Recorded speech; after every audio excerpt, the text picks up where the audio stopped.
Hey guys, what's up? Sorry I'm late. Sorry I'm late. But anyways, let's dive right in. What's happening? What is happening? Oh, well, got good views so far on the EVH tone deep dive video put out yesterday. Seems there's still a lot of people interested in that tone. So anyway, it's a lot of fun working with Dave on that. We worked for, oh God, it took like a week. But it's really rewarding and fun. And you know, it's just the geekery never stops. I've been jazzed about it since I was, 13 years old or whatever. What else? Did the video for did one of Dave's pedals, the small box pedal this week. So that came out. And Wyatt Willis is saying, who else's jaw dropped when they heard the JBLs? That nailed the tone for me. Yeah, we heard it right away. As soon as we put it in the cabinet and fired it up, it was just like, oh, I actually have one. And like that speaker's not mine. We borrowed that one, but I have one. It's an 8-ohm though, is the only thing. Dave didn't even know you could get the speaker in a 16-ohm version, the JBLs. He thought they were only available in an 8. So we were assuming that maybe there was a bit of a impedance mismatch going on. They just shoved them in the cabinet back in the day or whatever, and 2 8s and 2 16s in the cabinet would have wound up at 12 ohms or something, But anyway, that wasn't the case. Well, maybe it was, but I don't know. We found a 16 anyway, so that was interesting. So I actually have an 8-ohm one, and it's in storage. I bought it years ago, 10 years ago, maybe more. And I put it in a 212 once, and I listened to it, and it sounded weird to me at the time, but it was also not the right cabinet. And so anyway, I have this 8-ohm one, and I might stick it in. The cab that's sitting right here is actually it was made by Blockhead, I think. And my friend Gene from New York owned Ultrasound. He got me this cab, actually. And it now has 3 blackback 75 hertz, G12Ms, and then 1 G12M 55 hertz, which is a speaker that I'd long wanted to experiment with. And I got a hold of one a little while ago. And it's cool. It is cool. It's just like a greenback that's where everything drops a little bit, basically, as far as the the lows, and it's really cool. But I thought maybe what I would do is take that 8-ohm and pop it in one of the tops. So I'd have 2 75s, a 55, and a JBL, and maybe, I don't know, either that or do a 212. Maybe in one of my Mxr, maybe I'll get another Mxr 212 and do a JBL, and because I have an extra blackback now, because I took the 75 hertz one because I took it out of this cabinet. So I could have kind of a JBL and the 75 in one cabinet just to have around. But then again, maybe I won't. I don't know. Because it's like only when you want that one. Yeah. Anyway, you get it. But yeah, when I my favorite at the end, I felt like really arrived at, okay, that sounds pretty much dead nuts, was the when I played Jamie's Crying at the end. I thought that's it, really. I mean, right there, that's the main factor with the sound of that record, is those 2 speakers. That's the big thing, and then all the other stuff makes up part of it, but you can just hear it. So anyways, what else? Chris says my Hercos don't work for the EVH pick slide, and I can barely play with anything else. Now what? That's Chris Quinn. I know what you mean. The pick is really, really important, actually, to getting the pick slide sound. He, by all accounts, at times used Fender mediums, I think, and then also so a lot of people say a metal pick. He said a metal pick sometimes. So maybe it was just in the studio metal pick. Who knows? But that makes a big difference, the pick you're using. I found my picks work okay, but not. They don't quite, you can hear it in the video, they don't quite nail it. Like, it shouldn't be where sometimes it sounds right and other times you sort of sounds like it's missing it.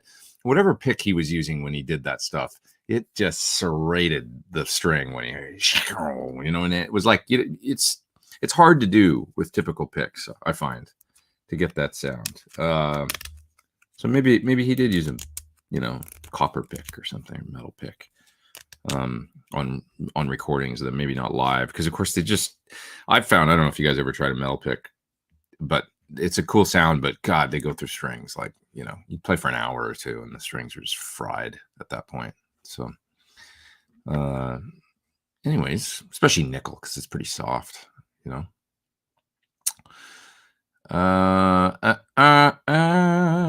okay, what else? Somebody's asking about breaking in studio monitors.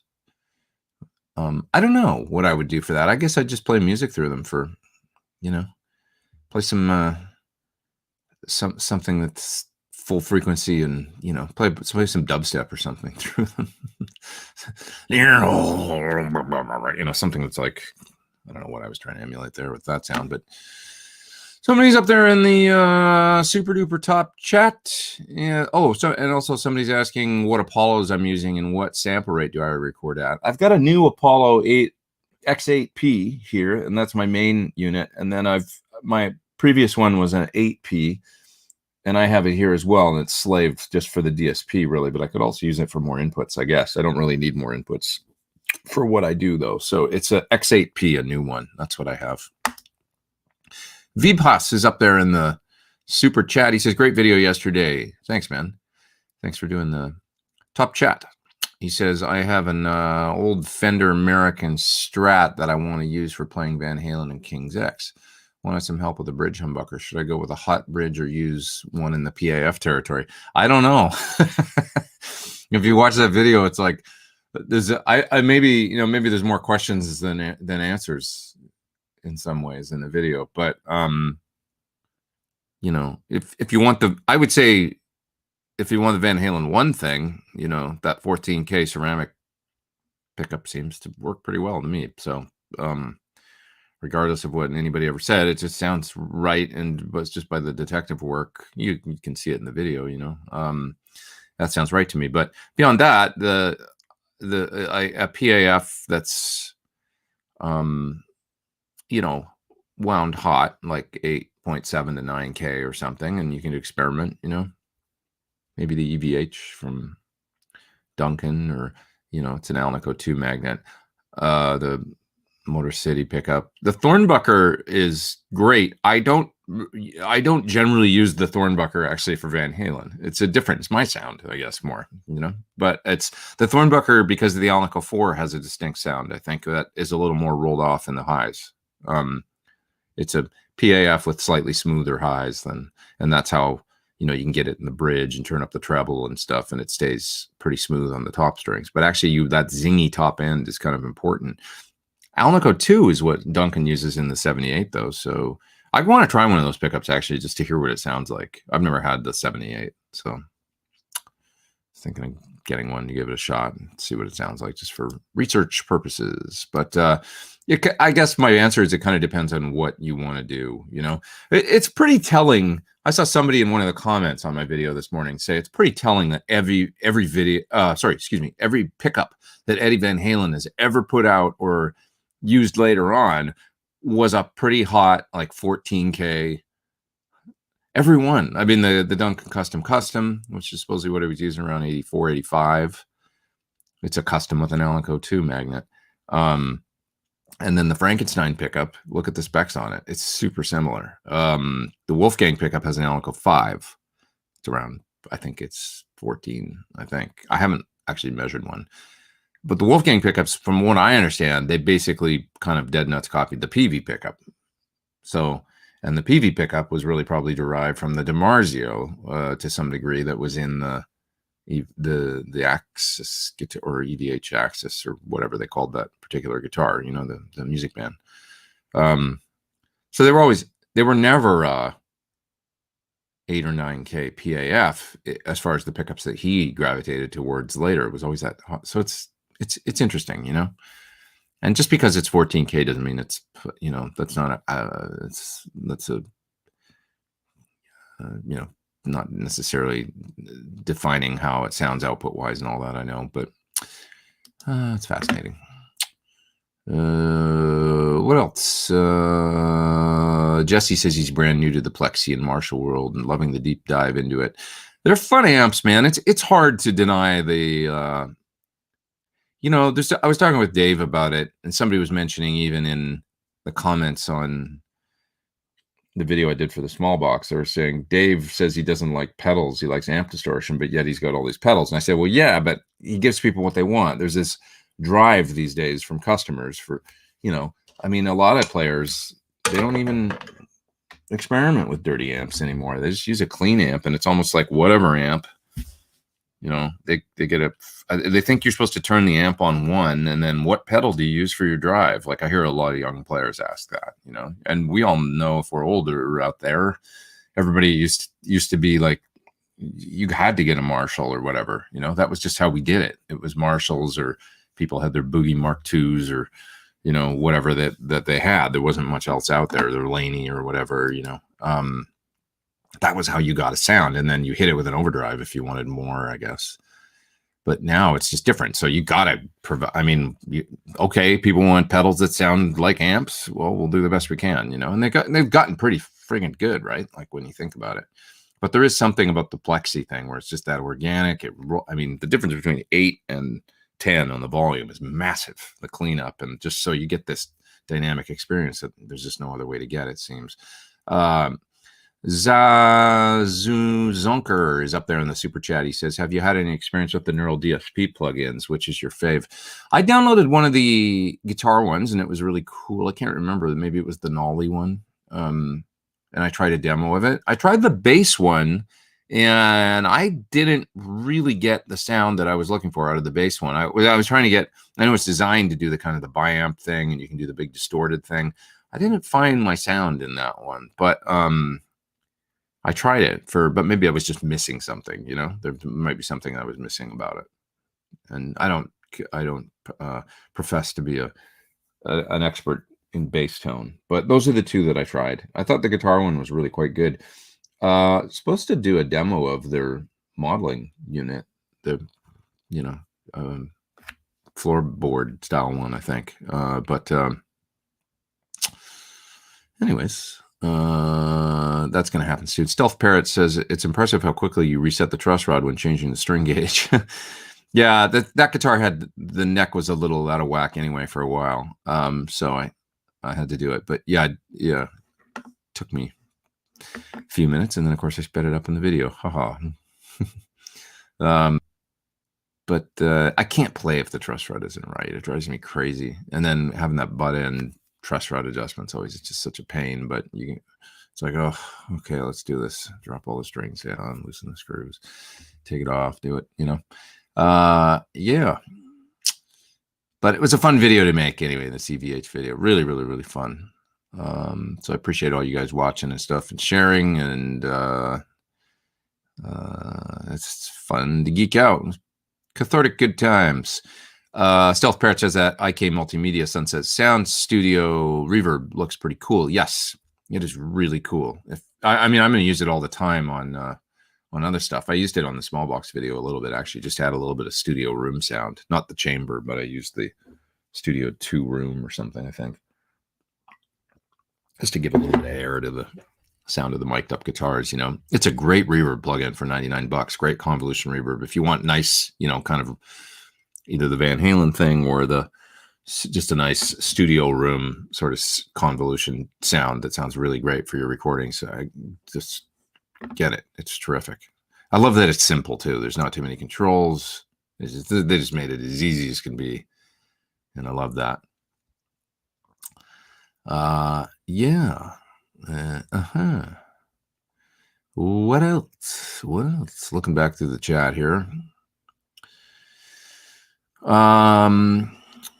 Ben's here today. It's great to have you here again, Ben. And Ben says that for those interested, he's doing a tribute to his mom today on his channel at 8 p.m. tonight. And he thought he'd mention it.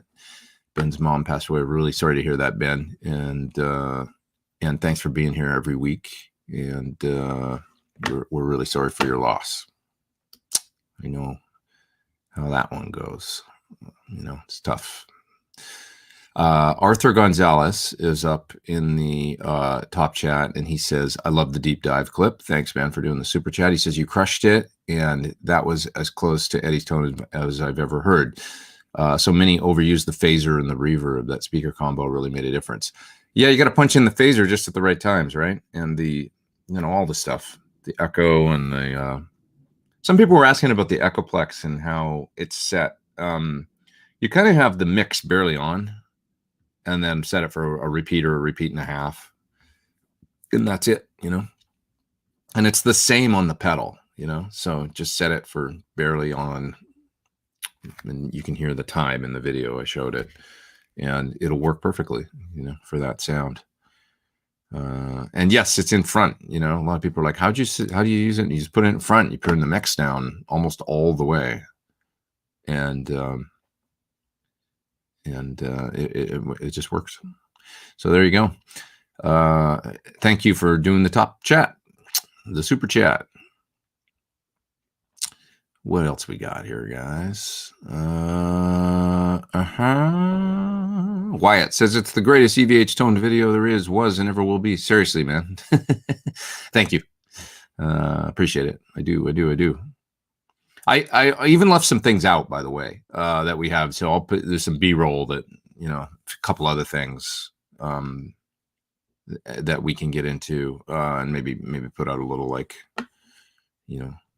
what do they call it? Appendix or something, or is that what it's called? Or is that a part of your body that's an organ that's they think is useless? Does the appendix do anything? Have we figured that out? Is the appendix worth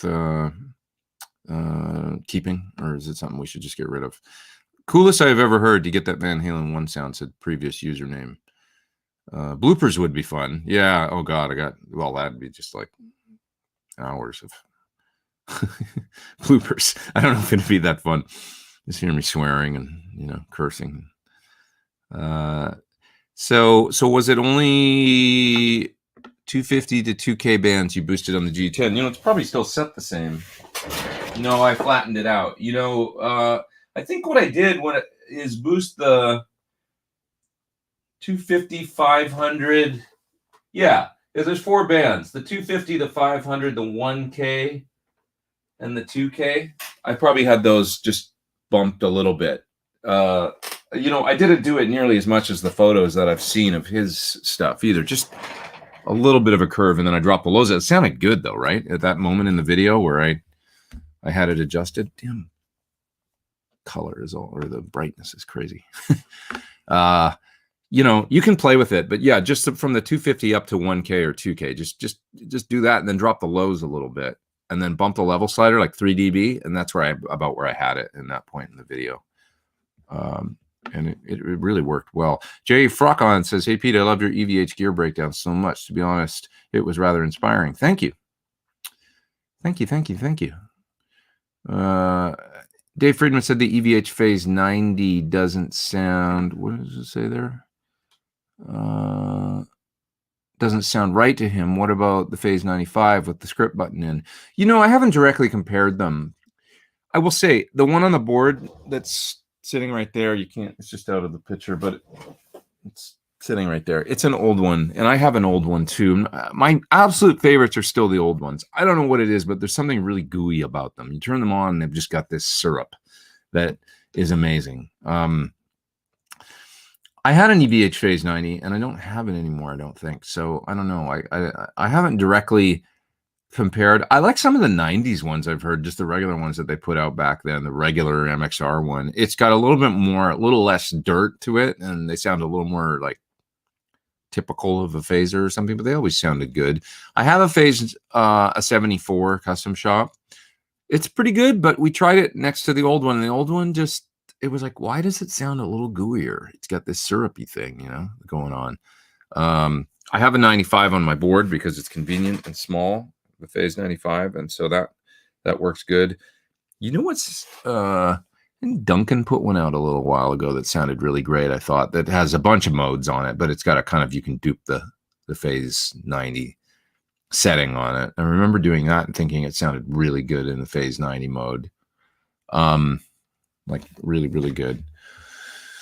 Ramon says it's a fantastic video, amazing effort. Thank you, man. Greetings from Puerto Rico. What's up? I haven't been down there for a while, man. I miss that place. I'd love to go down there again. Is the new Eureka Cafe still there in San Juan? I love that place. Hung out there and jammed and stuff, but that's going back 15 years. So I wonder if it's still there.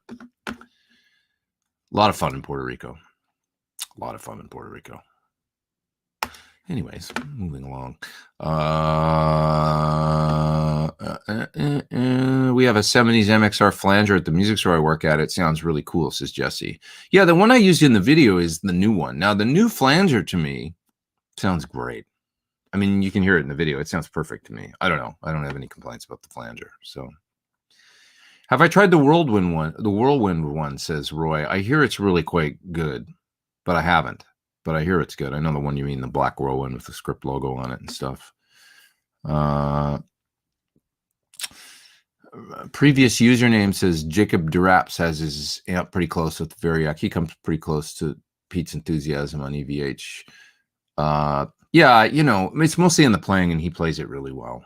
So, you know, it's mostly in the playing. If you can play, that's the thing that really makes it sound right. Obviously, if you play the licks right. So, but all these other variables are fun to mess with, you know, the tone, it's like a golfer, right?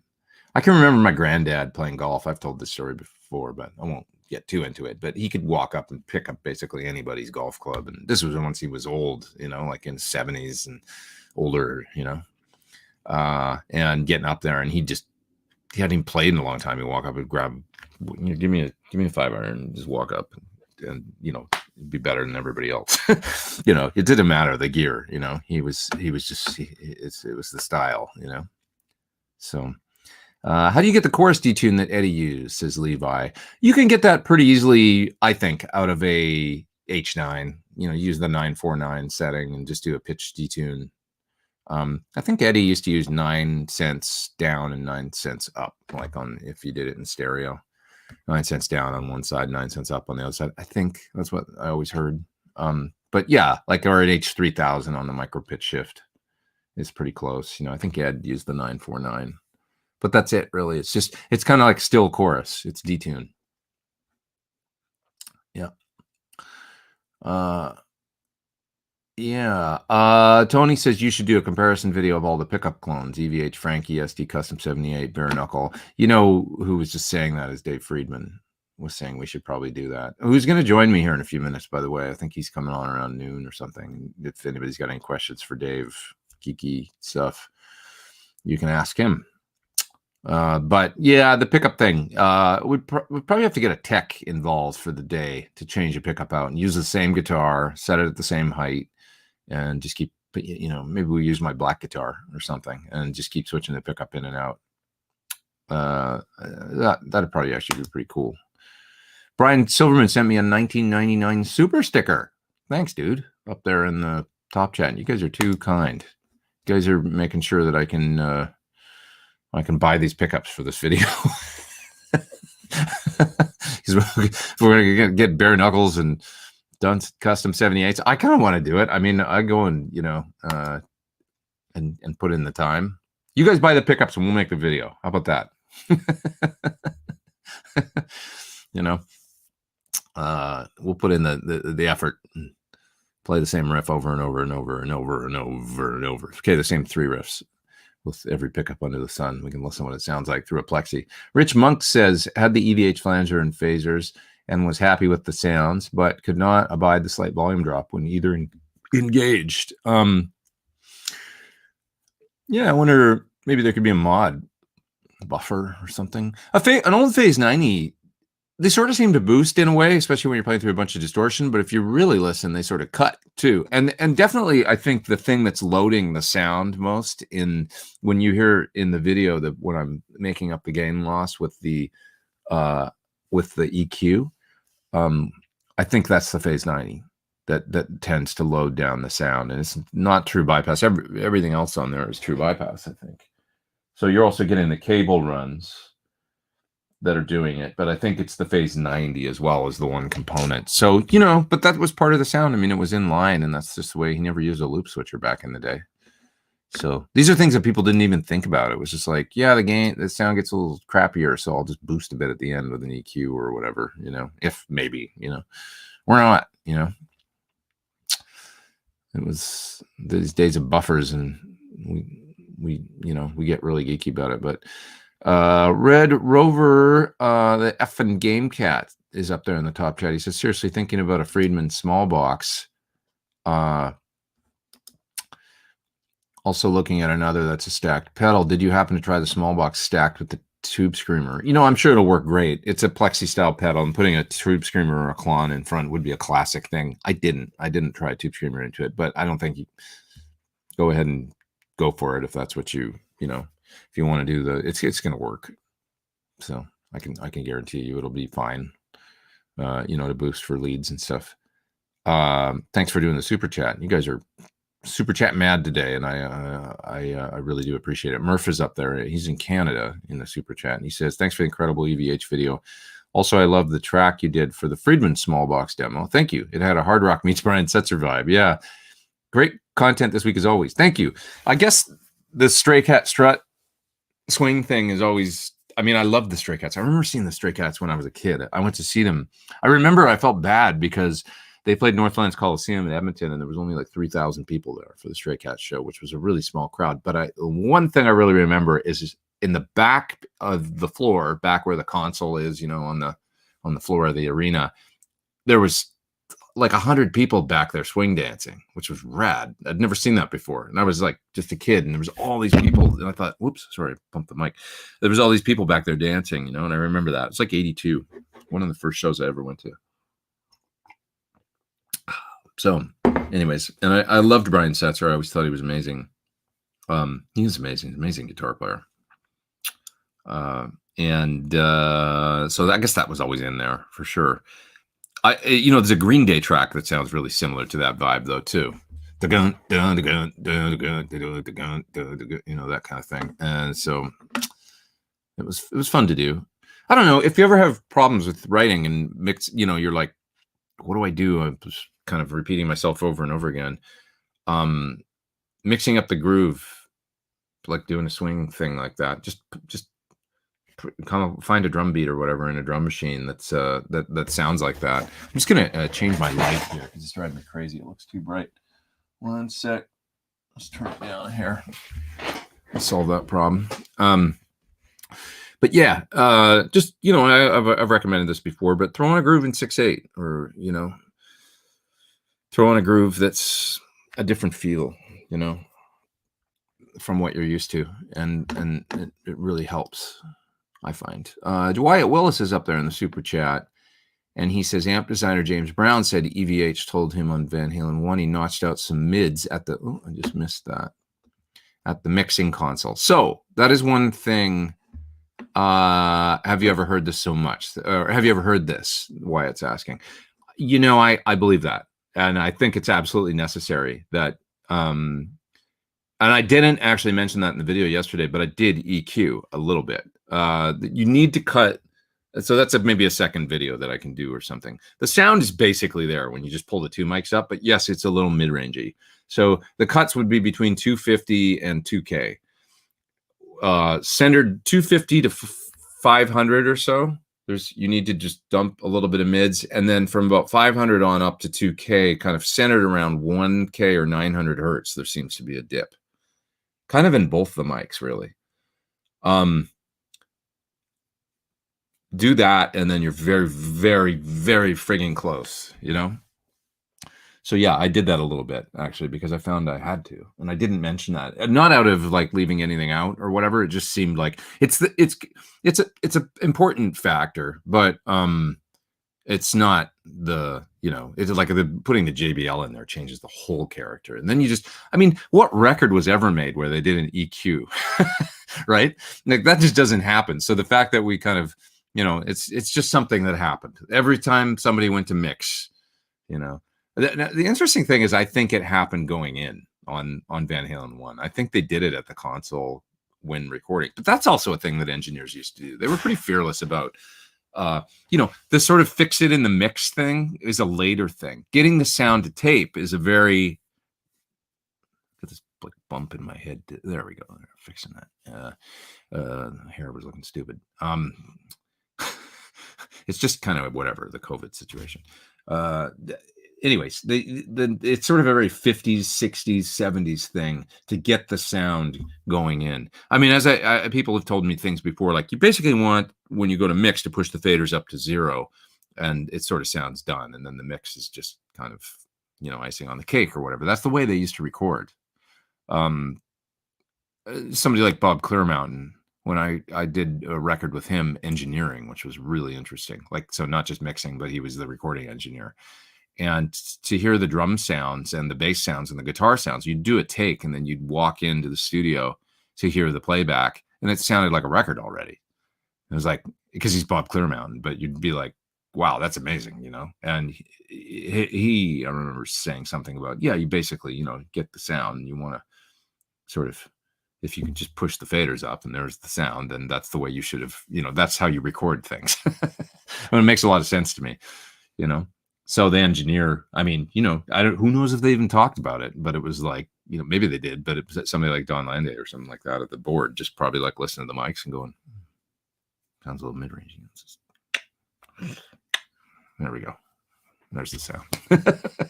So it's not a big deal really, But yeah, fine. From 250 to 500, if you're trying to get the sound, you mic up even just a greenback or whatever, cut from 250 to 500 and then cut a little at, centered around 900 hertz.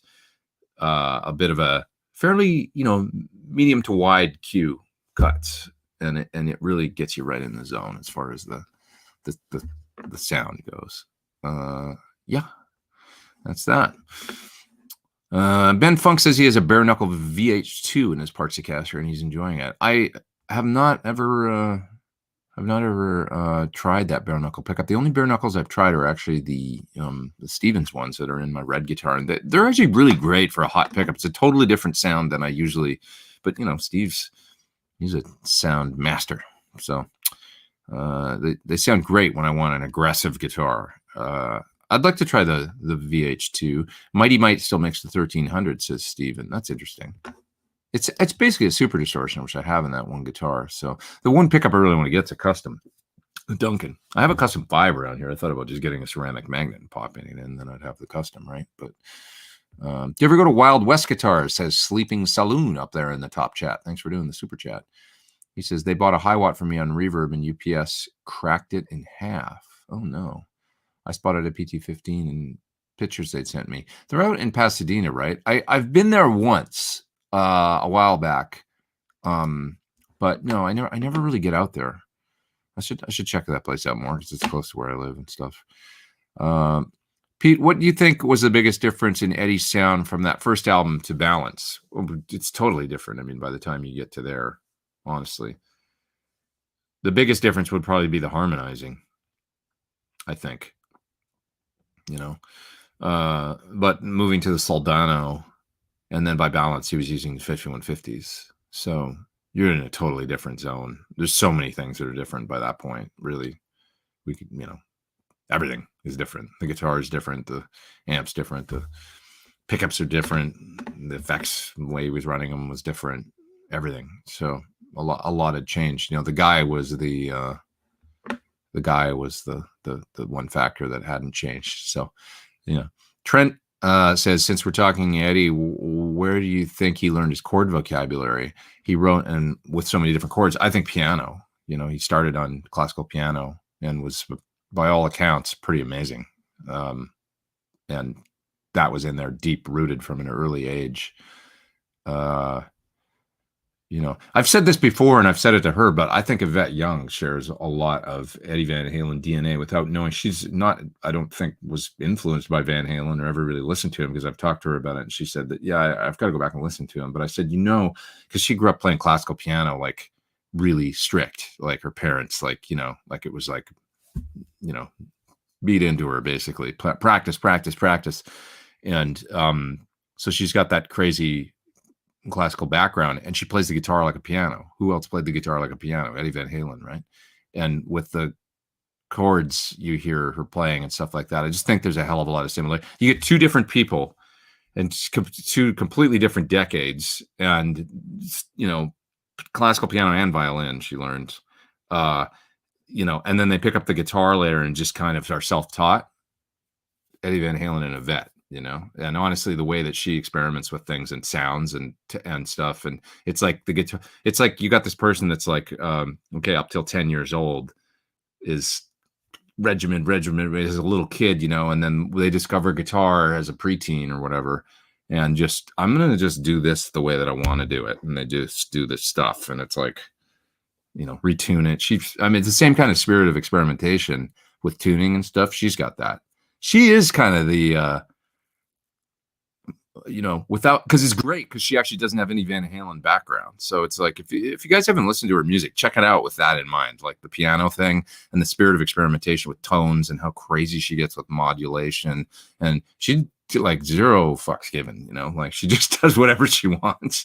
And I really love that kind of, that spirit in her playing. And I'm excited to see where she goes with it, because I think there's a lot of similarity.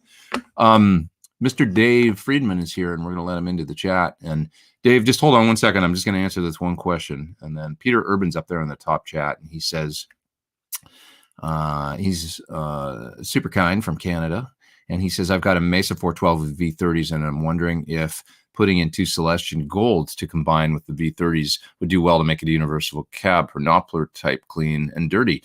You know, dude, I tried a cab like that and I loved it. I had a Bogner cab, an oversized, with that exact combo, V30. It was a 212, but a V30 and a Gold. And it was one of my favorite cabinets, and it got lost, sort of, long story, but it's probably still in the UK somewhere, because it went over there and ended up in a warehouse, and then I never got it back. I was on a Chris Cornell tour.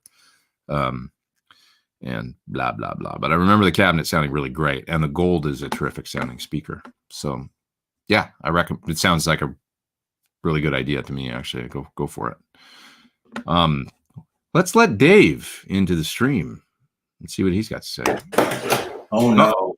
Uh-oh, there he is. Wow. Oh no, not me.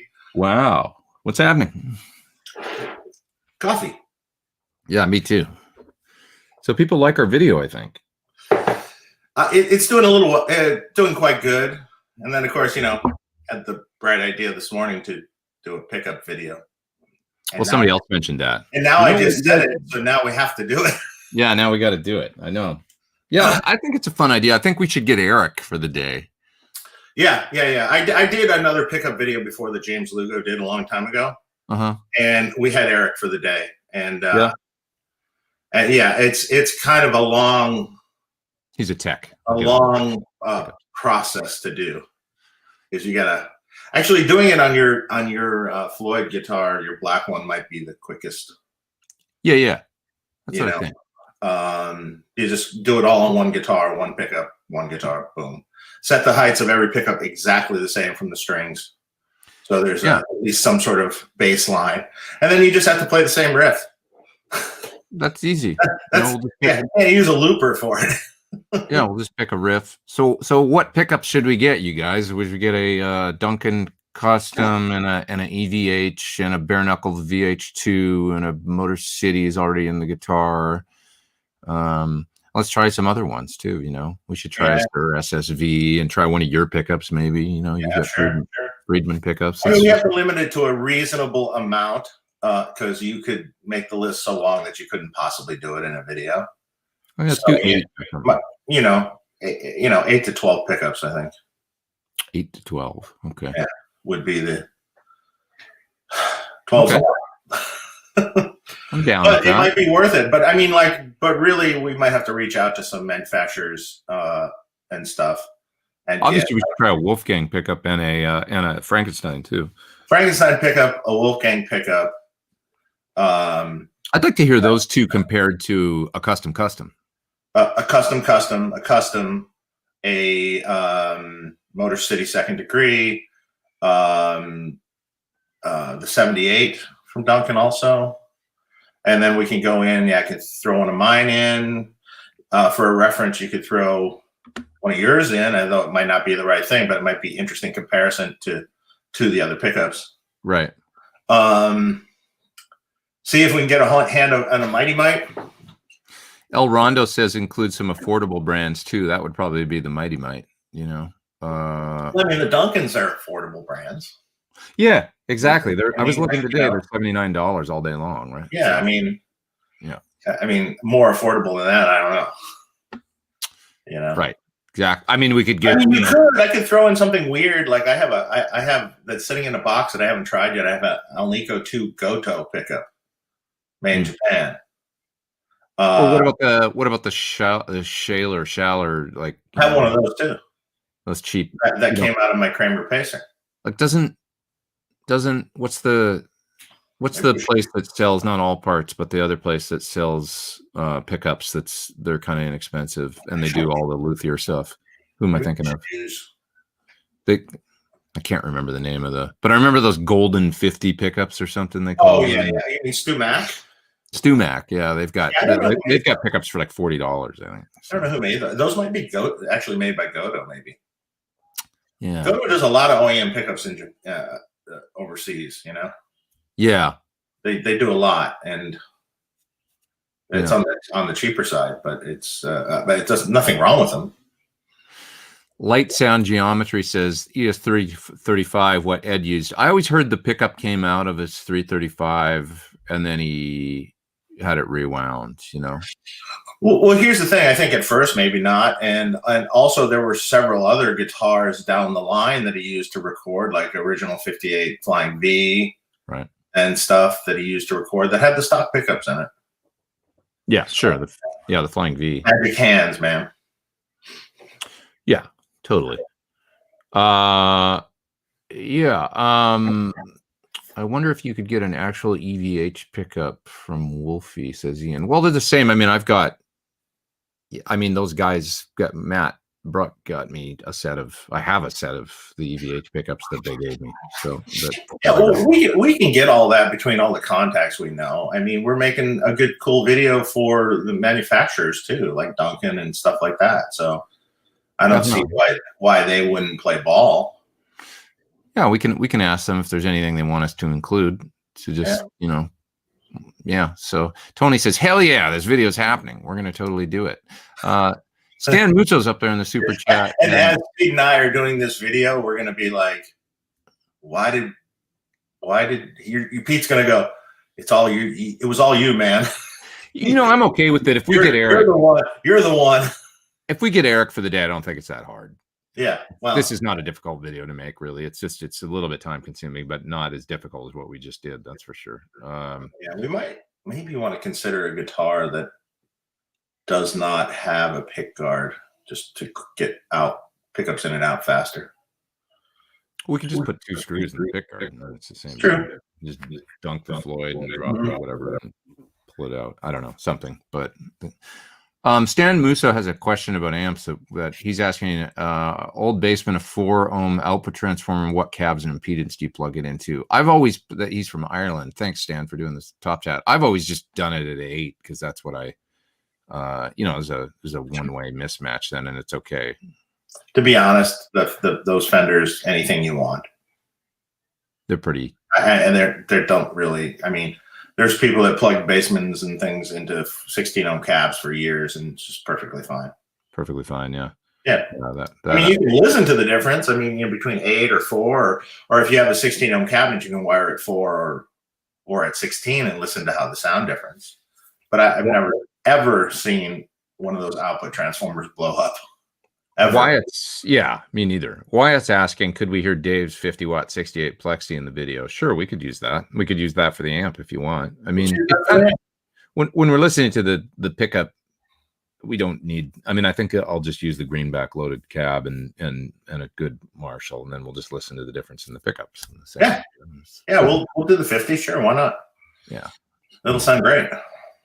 Yeah, totally. We were talking about putting that in the VH video, but we just didn't. We already had too much shit going on.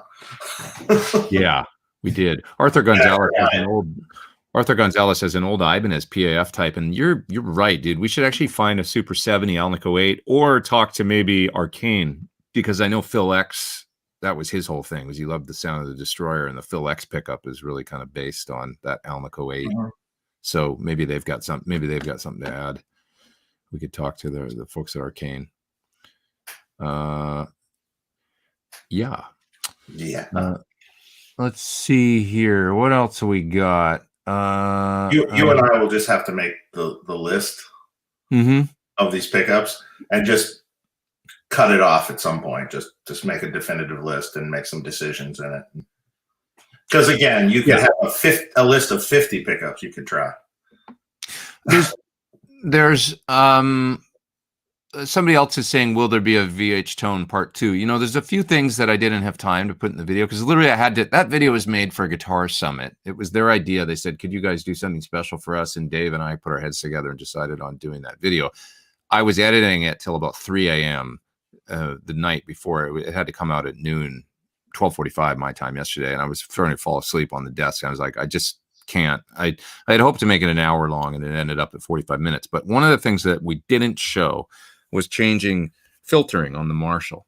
You know, from this is slightly different between like 67, 68, 70 filtering, the spec, how tight the filtering is, which can affect things like ghost notes and stuff like that. So we recorded a little segment experimenting with that, and then I didn't get to put that in. That was the one thing. So we thought maybe another nice little video would be, but this is super geeky, like filtering on a Marshall, how tight, how loose.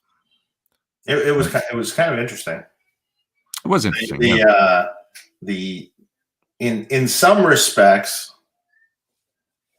the higher filtering had an increased amount of kind of lower end bass.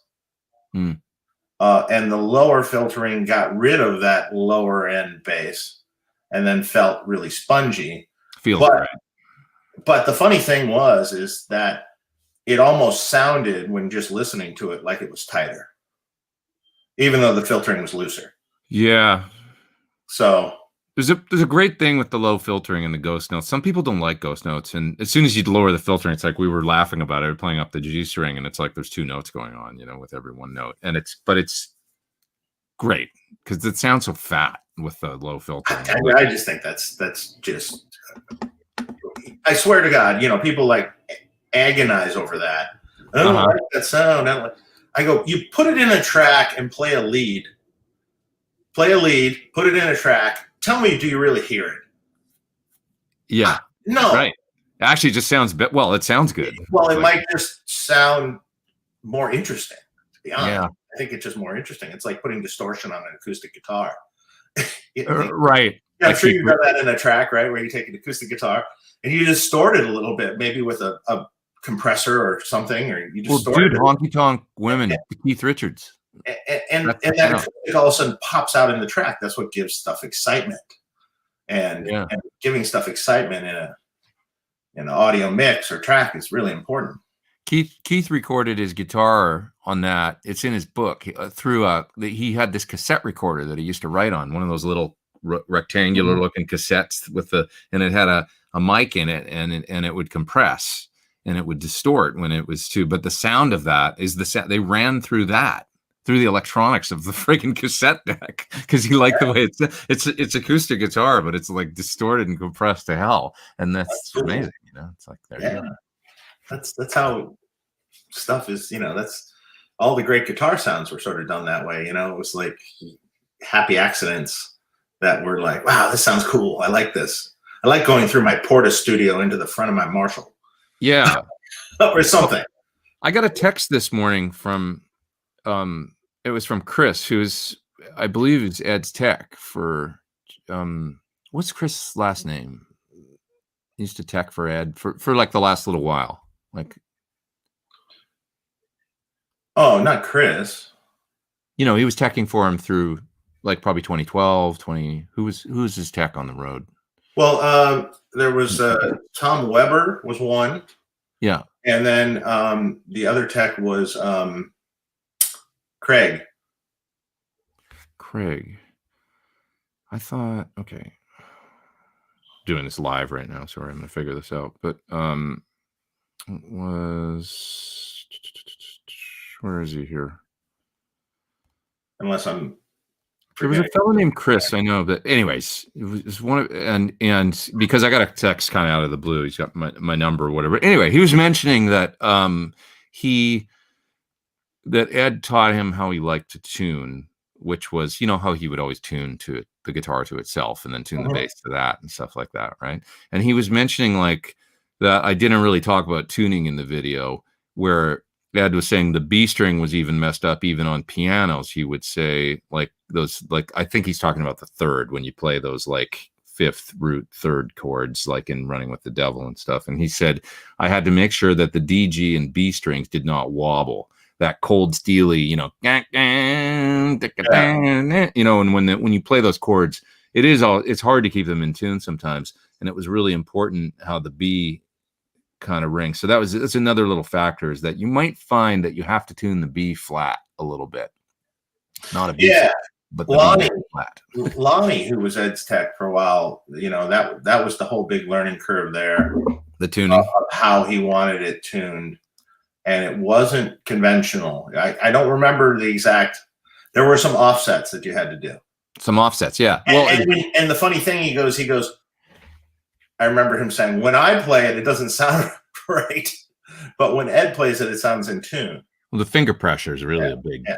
So. You know, yeah, it's really interesting. And then it might sound out of tune when you play the open B string. So I find it interesting, but it's like a tempered kind of thing where you just have to balance it. But it is really important to the sound. You know, when you're playing something like little guitars or those, you know, really anything. I mean, when you think about the chords on Mean Street, right? All that shit. Yeah. Or like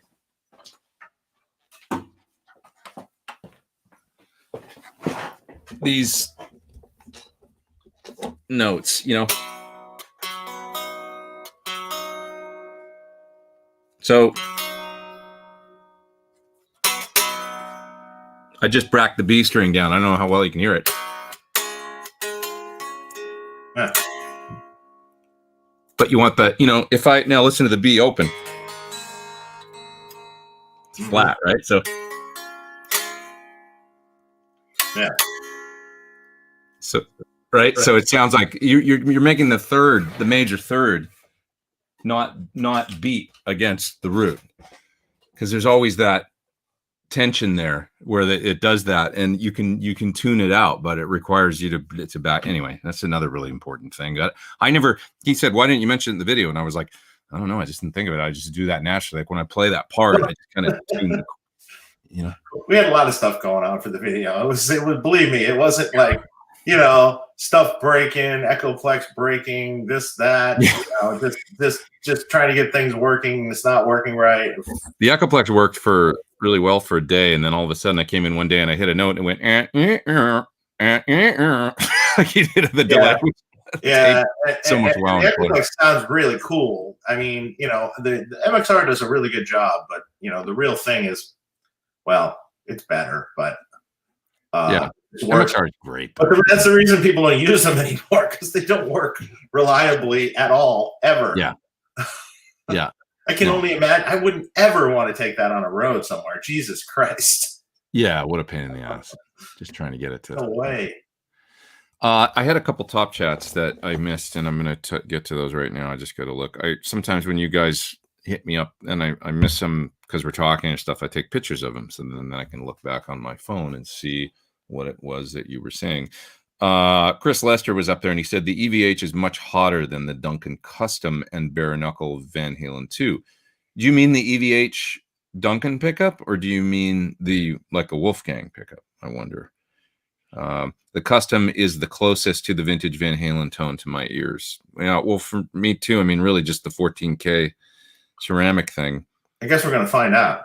You know, because people say back then, like, oh, it's a PAF that I rewound hot or whatever. But what does that mean? We got to remember that pickup makers back then, there wasn't this micro analyzing of every little thing. It was like, oh yeah, I wound a pick. So I took an 8.5K pickup and yeah, I wound it up a little hotter. That could mean 14K back then. Like, yeah, I added another. In order to wind it to 14K, you'd have to use different gauge wire. Right, it's 42 gauge wire, like a. You can 42 gauge. What? No, 42 gauge is what a PAF is. Sorry, 43 then. And you can only probably wind that to 9-10K maybe. Or it gets too thick on the. Well, it doesn't. There's no room in the bobbin. So it's 43 then, right? It has to be a 43 gauge to go. Right. To go. But that would. I'm just saying back in the day, that would be like no big deal. Well, let's throw this magnet in there and let's wind it up with, we'll use this other wire because it'll fit on that. Okay, great. Now it's basically a PA. Exactly. Throw it on and toss it out there and toss the magnet in. And, let's try the other magnet. Okay, great. No, I like that. Okay, great.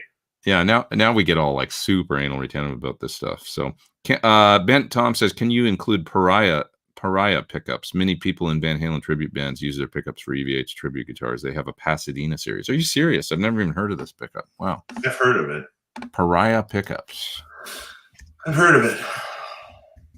I'm gonna just get a web page open here. So I mean, my thought is personally across the board. If you're not going for Van Halen 1, my favorite for this across the board Van Halen sound is the Motor City, but I could be proven wrong. Mm-hmm. Yeah. Well, I mean, you heard the I don't know. There's a thing about the what am I trying to say? The distortion, I heard exactly what you said. But it just depends on what record we're talking. The tone, and it's hard to. Yeah, and then it comes down to different guitars too on the records, and it's what works. Your hard ash guitar with the Floyd, is not the hard ash guitar with a vintage trem. Exactly. And that sounds radically different. And so, as soon as you put a Floyd on a guitar, it's different. So, I mean, if you have string through guitar, like some of my tellies that I have, the low end's big on those guitars. It's almost like almost sometimes too big. I almost prefer them with the tremolo on them because they're tightens up the low end a bit. Mm-hmm. Yeah. So, I mean, that all matters. William De Silva was up there in the super chat, and he said he's got a Super Drive 18 and a 212 Harley Benton with V30. Should I run it at 8 or 16 ohm? It's probably an 8 ohm cab, but I'm guessing. So I'd run the amp at 8. Yeah, probably an 8 ohm cab. Yeah, you can check it though if you got a meter. It's almost it. Yeah, I mean, unless they put 2 8 ohm speakers in series and then made it 16, but I highly doubt it. That almost never happens. Most people that do 212s, they do them at 8 just because it's kind of right in the middle and it's, Well, I can tell you why that is, because they don't want to stock 2 different impedance speakers. Right. Exactly right. It's like, why is your 212 8? Because I don't want to order 8 ohms. Yeah. When we made the cab for the PT15, that was an issue because I said, we got to do it. And they didn't have the speakers in the right. They're like, and I was like, but it sounds the best. They're like, we got to order a whole nother, impedance set of another palette of speakers. Yeah, but I insisted. John Pearson is up there in the super chat, and he says yesterday's EVH deep dive video was fantastic. Dave, is there a Friedman amp and cab setup you would recommend for a starting bass to get the Van Halen 1 sound? That's an interesting question. Out of your line, what would you get? Well, I mean, to be honest, I've directly compared. Now, I guess when we hear my 50, we'll decide, but I've directly compared like the B100 Deluxe to my Plexi 50 with several people with an amp switcher, and dialed it in on the BE channel to sound identical. Like Toshi was over from, and he was like interested, and like we were going back and forth. His back was turned, and he was trying to pick which one was which, and he couldn't pick. So Toshi's great. 50 with the Variac versus the 100 dialed in to sound just like that. I did it with Sammy Bowler too, and I did it with a few people. So I would say you should be able to get something. It depends on what volume you're playing at and the speakers you have and the guitar and the pickup and everything still. But you should be able to get something pretty convincing with that amp. Yeah, I mean, with a variety of amps, even the small box, Yeah, it's really mostly when you're playing. There's so many amps now that'll get you close. I mean, when you're doing, you absolutely got to go for the ultimate thing. It's like, okay, like a Plexi with the right spec and all that stuff. But how many people is that practical for? So like getting it at a reasonable volume and being able to power station now. Yeah, but I mean, then it's one more piece of gear. I mean, it's just what I'm getting at is like there's so many amps now. I mean, this friggin' thing that you did for me, that red amp that people know, that's amazing at getting it. It's basically like right in the Sure. In the Yeah, I mean, if you can play it, if you can play like that, and you got a guitar that sounds like that, and you're using the right speaker, you can coax a bunch of stuff to sound like that. But the key is playing like that, I guess. Really. Levi's asking, can you replicate EVH tones quietly? I mean, that's what, if you, yeah, I mean, the power station would help, or something like one of Dave's amp. I mean, I get pretty damn close with my amp. If you watch the version of Eruption that I do, it's a PT-15 that I did. It's a video on YouTube where we're playing Jump and Eruption with the Classic Rock Show over in the UK. It sounds pretty damn good too, you know, and it's like my 15-watt PT-15 that I wasn't really like, I didn't have any of the right stuff, and you can get it like right there, you know, I think so. Just before it disappears, Matt Wise is saying, thanks for the video yesterday. Jude Gold covered some amazing stuff in his recent tribute podcast, Weasel's new podcast series on Van Halen as a must listen, also via and first episodes. So that's cool. I heard Dweezil had a podcast that was like talking a lot about this, and I haven't listened to Jude's either. I should listen to it. Jude's a total Van Halen head, and as I mentioned in the video yesterday, I think he had a lot to do with this issue, which is great. You know, this issue. Man, did Ross Halfin ever take some epic Eddie Van Halen photos? Right, huh? I mean, Ross just had the camera at the, I mean, come on. That is just the best picture, you know? Yeah. I would get that shit tattooed like on my neck right there. No, I'm just kidding. But I mean, that's an amazing photo, you know, of him. I do know a great guy that could do that picture, though. Really? Yeah. Man, there was a guy in Bob Tyrell. Okay. Just let me geek out on this for a second here. There was a guy in, I'm going to find it right now because I can search easily. There was this dude that came to my clinic in Singapore, and he had this Hendrix Tat Tattoo that was like, I'm going to show you this tattoo. I was so blown away by this tattoo. I find it here. Where is it? 2 seconds here. Talk amongst yourselves for a second. It's worth it because this is amazing. Shit. There it is. Look at this tattoo. Yeah, that's great. Holy shit, man. That's a tattoo on the guy's arm. I was like, oh my God. That is one of the greatest tattoos I've ever seen in my life. Yeah. That is unbelievable. But anyways. Well, the people that specialize, the tattoo artists that specialize in portraits and stuff are just ungodly on capturing that 3D kind of, you know, thing.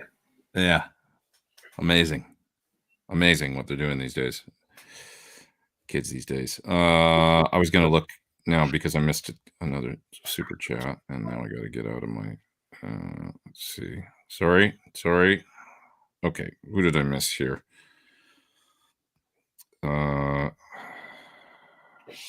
William asked his question about the Buddha Pariah pickups. I think I got to everybody. If I missed somebody, I'm really sorry, but I think I got to them all. There's probably some more questions in the chat too that we should look at. I'll start looking. Somebody's saying, T-Mitz is saying, I thought it was cool the difference with the Altex as opposed to JBLs aren't Altex, are they? Or are they? Or the same speaker? No. Yeah. I have no idea. I don't even know what an Altex sounds like. Altex are what Randy Rhoads used. Yeah. You know? Never heard one in person. Yeah, me neither. I mean, I remember that people used to use those. And then, of course, EVs was the Zach Wilde thing. He was always famous for using Zach Wilde. You know, even Jakey Lee for a little while used some EVs too. Right. So yeah, that was a thing. And Neil Giraldo too. Did he? I loaded a 4x12 with EVs for Neil Giraldo. Did you? Oh. Boy, man, there is nothing quite like lifting up in a 4x12 loaded with EV12Ls. Yeah. I'd be like, no, I don't care what it sounds like. Nope. Leave that to someone else. All right. Leave that to a 19-year-old or something. Previous username, and some other folks are saying Roy's saying the really bright. Previous username is saying that he had a Altec Lansing in his Dean Markley, and it was 200 watts. And yeah, it's probably heavy like an EV, right? I mean, yeah. Tony's saying if you reamp your main tone generating amp through a power amp the way Eddie did, you can get really great tone at lower volumes. Ed didn't really. I'm going to maintain that he only did that after 84, at least on record. I don't think that was going on, man. Do you think there was any, I don't know. The thing is I don't know. There might have been a time when there was an article where he would say that he used a stick of two different amps. Yeah, a stick of like pulling out the fuse holder. He said, "Well, I don't know if that's true." And one amp is lower powered than the other, which would indicate maybe trying an early version of a slaving thing. But here's the thing. I mean, that would only really work well into the power section. If you put one into the front end of the other amp, it can work, but it's a little weird. And here's the other thing. So did he go into the bass channel? That might have made more sense if he did, because a lot of the old Marshalls he had a bright cap on the treble channel, and that would make that setup completely useless. But there is a slight possibility at some point. But what I was told by Rudy Laren, who was Ed's longtime tech from the club days on, is that early on, it was the head into the cabinet with the Variac, with the stuff in front, like we all know, with one cabinet. And then as it expanded, it was like the daisy-chained amps, multiple amps with multiple cabinets. 84 tour, from what I understand, they did start using H&Hs for the first time. That was Bradshaw getting involved, right? No, not yet. No, not yet. That he had a little system made by Flag Systems. Flag. That kind of did a custom switching system or something. And it was like on-offs. And that's where you see those pictures with the chorus echo in the rack. And you might also see, I think there were some MXR delays too, blue ones. But from what I understood with that tour, they had still a load cabinet. So it was a cabinet for a load. And then somehow going to 5150, it went to a load resistor. And that was probably Bradshaw. That was Bradshaw. Just suggesting I've seen the box. So in that rack, you see it's a multiple amps could plug in. I forgot how many were on it. And there were multiple load resistors in the rack mount box, one for each amp. And then there was a little switch that you could switch between which amp was being used. So backups, basically. You'd use one amp at a time, but it was backups, basically. And it was a 16 ohm load resistor with the amp set at 8. So, and that does sound cool. Yeah. We've done it before in the shop. We've taken my 50 watt and did the 16 ohm load resistor, and then through that, I have that H&H power slave amp that I bought, which sounded really cool. It sounds great. Tony's. It's a different tone, it's a different tone. The low, you can almost hear it. You like live without a net and stuff. You can, that's what he would be using there. I can hear the load resistor. A little compressed. I can hear it, yeah. But he liked it, supposedly. Well, feels good. Bradshaw said he liked it better. Yeah. It feels good, and it makes it more manageable. Yeah. Tony's saying, I thought Eddie had a load box made by Jose early on. Good question. Mark Cameron has put that out there a bunch of times. I don't know. There was some experimentation going on. I remember Jose would experiment with stuff like that with loads and things and power amps. I remember going to David Lee Roth's house when Joe Holmes was playing with David Lee Roth, and they were doing some sort of archaic slaving going on. And this was before Jose died. And it was some JBL power amps and the load resistor and stuff. And, that wasn't, I don't think that's not the record. I just think when you listen to the sound, I mean, even that we got the other day, I just don't think there's anything really missing from the sound. Like to be honest, I mean, when the Jamie's crying thing we ended up with at the end, it just sounds like the sound to me. You know, somebody else was mentioning earlier that they said that Ed told somebody that they scooped a little bit of mid-range, which is really interesting to hear, but that on the record, they scooped a little bit of mids at the console. And I mentioned that, yes, you have to do that. You got to between 250 and 500, and then it kind of goes back up. And then from about 500 to about maybe as high as 2K, there's a gentle mid dip there too, just a few dB at each of those. And if you do that, there's the sound. And one would say, if you want to replicate that with an old amp, you can take your old Marshall, get a PS100 Fryette power station, and if you really want to do it cool, put the G10 in the loop with the power station. You know, we're just slightly a 31 band graphic. Yeah, slightly cue it, you know, just with the mids dipped a little bit, and you know, and it's gonna be killer. It's gonna be killer. It's gonna be killer. I think the mid thing was also mentioned when we had James Brown from Peavey on the show, on our Tone Talk show. I think James Brown mentioned that also, because Ed showed him that on his console that he would dip a little.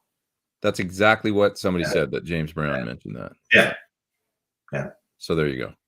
But it's not radical, people. It's not. It's like you get the sound up, and then it's just like, oh, just a slight little boom. It's not making the sound. It's not giving you the distortion or anything. It's just slightly shaping it. That's what I said. I said every record ever made, they pretty much EQ the guitars. Yeah, any old school engineer. So the thing is when printing to tape, an old school engineer would EQ a certain way because he knew what the tape would do.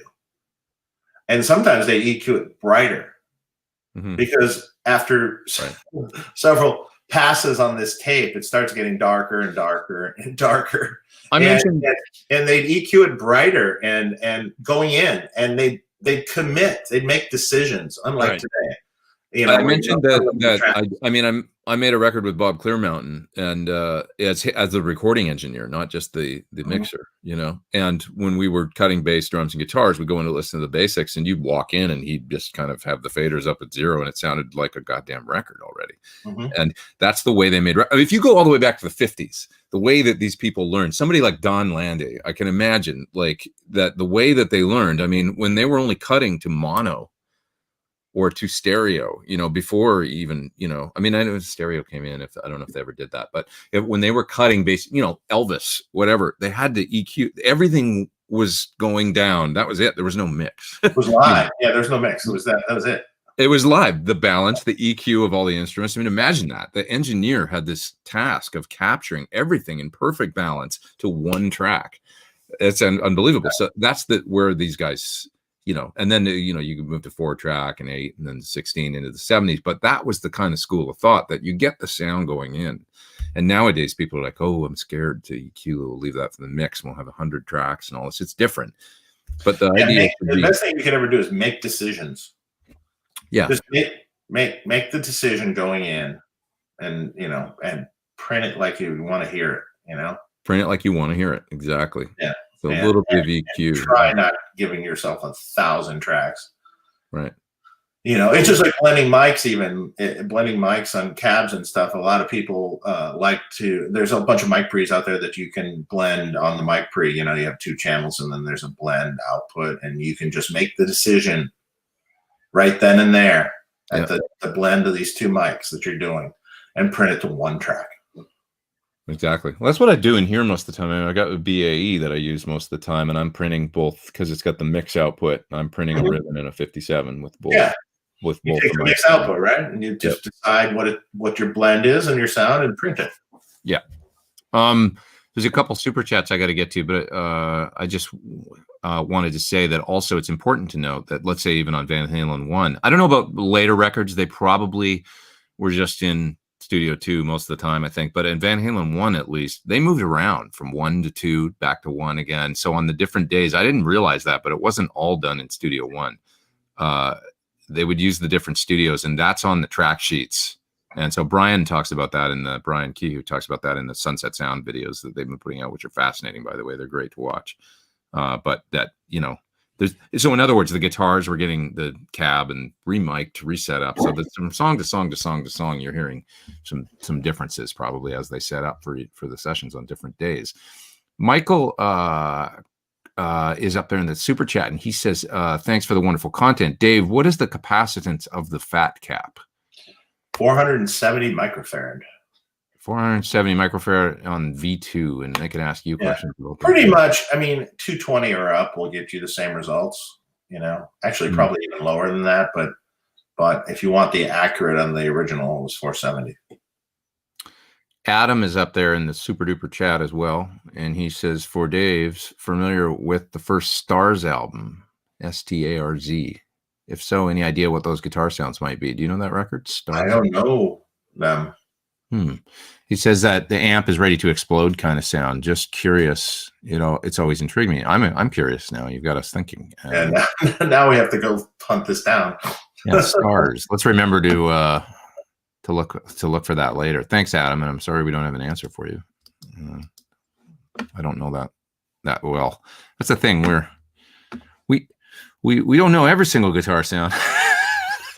we know these guitar sounds. That I was always intrigued by, which I've been trying to get him on a show, but he won't come. Who's that? It's Warren DeMartini. Oh yeah. When you like listen to the guitar tone, great. I know it's a Marshall, but when you listen to the guitar tone and lay it down or something, it's a unique Marshall tone. I know it's a Marshall. Do you think he used that PEQ or whatever that people? I don't know. I need to have that conversation. Who made that thing? The Furman PQ3. PEQ3. I mean, guys were using that then, right? I thought that he would maybe use that. His amp was evidently, he called it the Grenade or something, right? And it was like a super trim. Yeah, I'm supposed to see that amp at some point. I'd love to hear that thing. Yeah, I mean, that before the COVID thing, we had plans where he was going to come in, and I was going to service the amp and stuff and have a look, see what's in it. Previous username says Laney AORs. I thought on Lay It Down. I haven't heard that. I don't know if that's true. I think most of the stuff was all Marshalls at the time. I know he used some of that stuff live, but that's worth a question to him. So he'll know. He's a super nice guy. He'll tell me. Yeah. Somebody saying Shinier Handmade Tone saying he used Frank Levi modded Marshalls. We don't talk about him much. Well, Frank Levi, no, hold on a second. Now, Frank Levi serviced a ton. I used to know Frank pretty well. Okay. And he was buddies with Warren, and Frank serviced all his amps and stuff. Mm-hmm. Whether or not he modified any of them, I'm not really sure.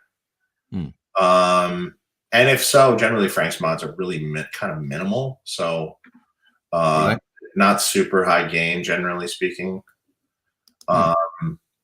Yeah, he was a great guy for vintage Marshalls and stuff. Frank was a cool guy. He had a little apartment in Hollywood that I used to take amps to.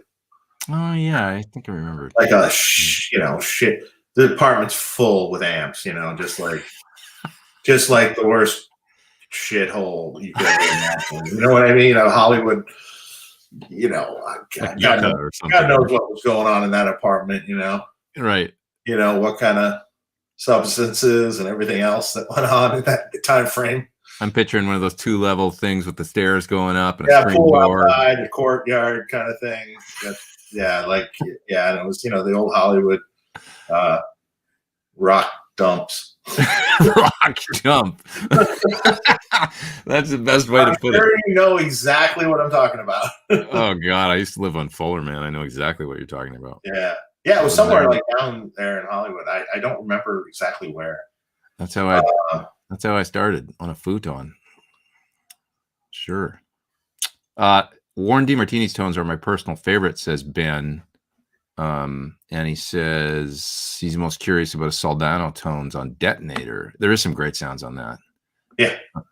Yeah. Well, once again, it's in his hands, but you know, a lot of these guys went to the Soldano. I mean, Ed and Warren, and it's not it's a different sound, but it's moving into the sort of the whatever, like a more modern era or whatever. It was a natural progression, I guess. I don't know, an easier way to get that sound. I remember the first ad for the SLO 100 it wasn't an ad, it was a review by Andy Brower I think it was in Guitar Player or in Guitar World, excuse me. Do you remember that? It was a snakeskin. I remember the amp.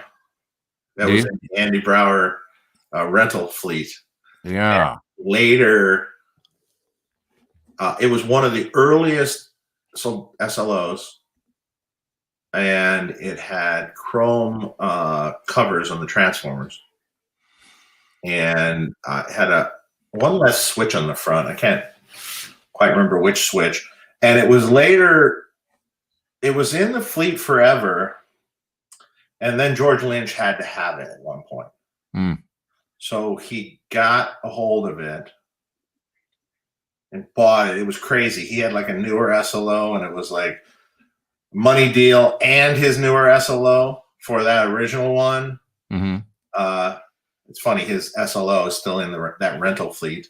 And he got it, and then eventually he sold it, I think. It's too bad. That was a really early one. Yeah, I mean, I just remember reading about that amp and going, "Oh, what is this?" and being like, "Wow." Andy Brower says it's like a Marshall, but easier to get the tone and great. Well, you gotta think during that time. So everyone was using modified Marshalls, older Marshalls, like from the 70s, and less than reliable, and sure. I think at the time there wasn't the level of sophistication in the service of these amps either. Look at both of our backgrounds right now. Yeah, I know. It's great. Someone accused me, why don't you have any of your amps at the background? I'm like, well, because I'm at home here right now, and my other amps are at work, and this is just my collection. A couple amps out of my collection. So this is pretty sexy. I mean, I got EP3 sitting there, right? And this whole, like, I guess you know what I'm into. Yeah.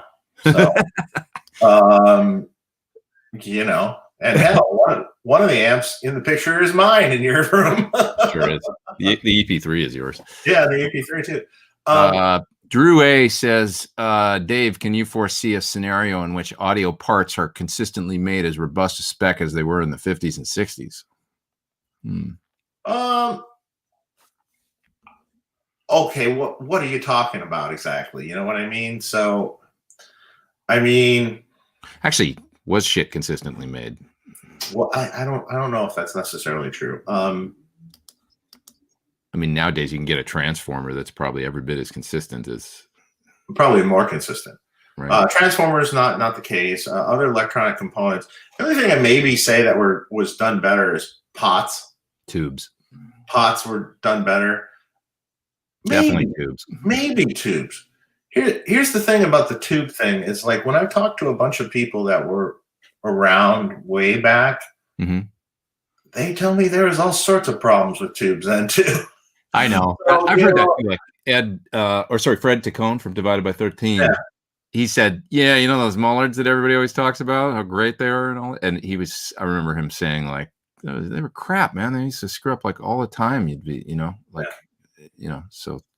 Yeah, so I mean, marginally better probably, but as far as other components, I mean, there's filter caps that are probably superior to old filter caps available today. As far as the technology for regular capacitors, it's better. Resistors, they're made a little different, but about the same. I mean, I don't really think it's cheap. I don't think it's really necessarily worse components. There's some specialty pots. That's the one thing I could think of, and maybe a few kinds of switches that you can't really get anymore, and things like that. CTS seem to just get dirty and scratchy now, and CTS is probably, everyone talks about Well, first of all, theoretically, CTS is a USA company, but it's not really a USA company. A lot of stuff's made in Mexico. I think most of it's made in Mexico, and the steel's from all over the world. And there's assemblies that come from other places, and so it's not really. But the CTS quality is just crap. I would never use CTS in an amp ever. Because it's like you have a 1 meg master volume pod or something, right? And like the first quarter of the turn does nothing, and then all of a sudden it starts coming on at 3, right? And then if you measure the values of the pots, also, they're like all over the map. It's like, this is a 250K pot. No, it's not. It's a 350K. or no, it's not. It's a 1 meg pot. No, it's an 800K. No, it's a 1.5 meg. Lauren, that big of tolerance swings. It's just Lauren makes a good point. He says problems with tubes is why groove tubes came to be, and that's absolutely true. I think that's why Aspen saw if we match them and spit out the rejects, we could do the business model there. Correct. So. And there are some good tubes made today. I mean, it's just you have to find the proper ones. But I mean, there's, Mxr and us switched to EL34s, and those have proven to be always reliable. I like them too. Sound good. I mean, they sound good. They, every EL34 sounds different, but they're good price. They sound good, but most importantly, they're one of the most reliable. I almost never send any tubes out with those anymore. Yeah. And that says something. Says a lot. Because we ship a shit ton of amps. Yep. I mean, I would see it right away. Yeah, EH34. What 606s are you using in the Dirty Shirley now? We use Sotec 5881 still. Oh, okay. Makes Always sense. Have. Why? It's really reliable. Yeah. They work. And I've always had that tube in that amp, and I designed that amp around that tube, and it sounds great with that tube. So I'm never changing. Right. And it's a very reliable tube. So, occasionally you get a bad one, but not often. Just normal. Chris Klein's asking, so what pots do you use? What are the ones you use? Either Alpha. Alpha, right? Yeah, we use Alpha. I mean, you don't have any choices. So as far as pots go, you have there might be like 2 varieties of sealed pots, which are very expensive, and not always better. And if they get dirty, you're really screwed because you can't clean them. So those, for the most part, are off the table. And then you basically have CTS Borns or Alpha. Right. That's the only thing readily available. I mean, there's a few other pots companies out there, but nothing that anyone uses in production. So CTS is out the window because it's horrible, like we just explained a minute ago. So basically it comes down to Alpha pretty much. I know in your PT15, you're using Alpha pots too. Fred says that he bought a brand new amp from you and he had a problem with it and lost faith in it. Well, dude, you can't go there because it's like, here's the thing. Every manufacturer is using them. So you're going to find this problem with I have bad pots pop up all the time, so just know that if you've got a bad one, welcome to our world. Yeah. I mean, there's nothing you can do. I mean, occasionally you have bad pots there. Generally speaking, not too many. I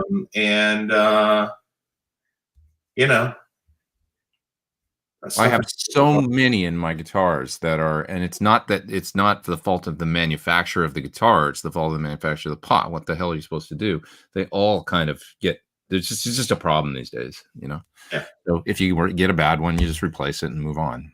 And then I have some people that have, like, for instance, like a Soldano uses a sealed pot, but it's very expensive, So, you're talking $10 a pot or something, like an average. Yeah. And it's a cool pot, but they don't necessarily last any longer. Right. So at $10 a pot, they should last a lot longer.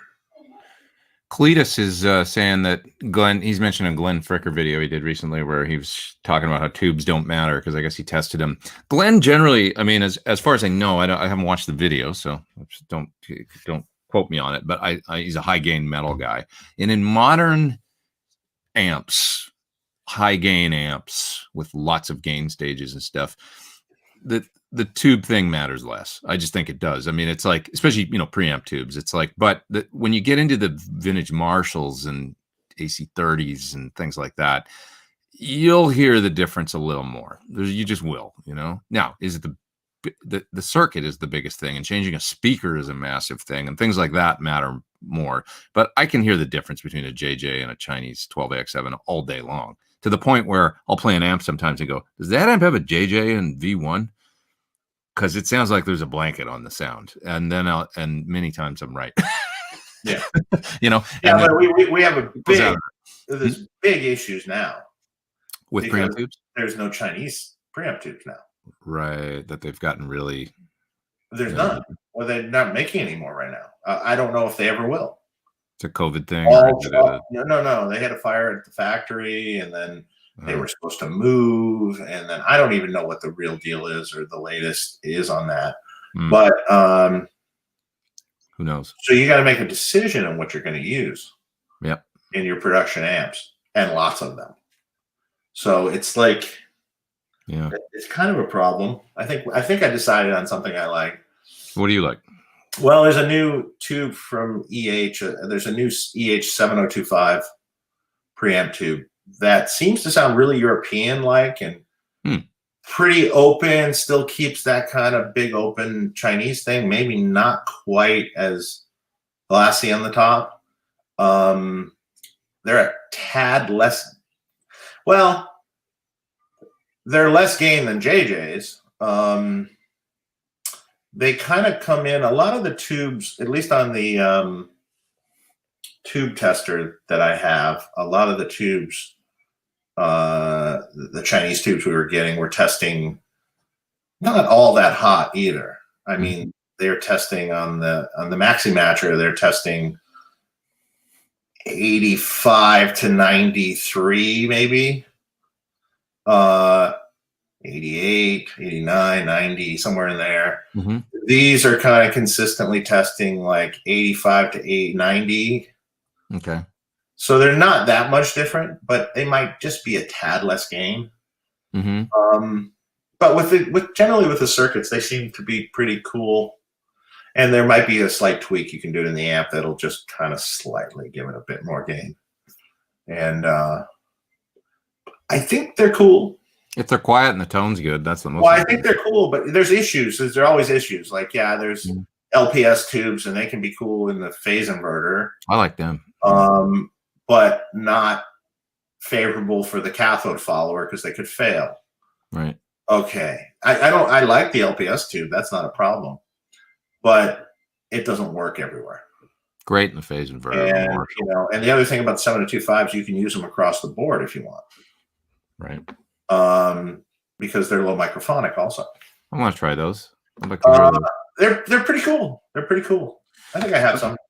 Yeah, I got to give them a try. Joe Peasy for Sheezy says, "Hey Pete, why did you hate the Mitsubishi TA15 so much?" I don't know. I just played it once. It's not that I hated it. I tried it once and I was like, it doesn't really. I was expecting to hear a mini AC30, because that was kind of what they were billing it as, was a lunchbox sort of AC30, and I didn't hear that. So it just was like, I don't know. Yeah. Let's see here. Russell says, how much of a miserable schmuck do you have to be to thumbs down this? I know there's always a few out there.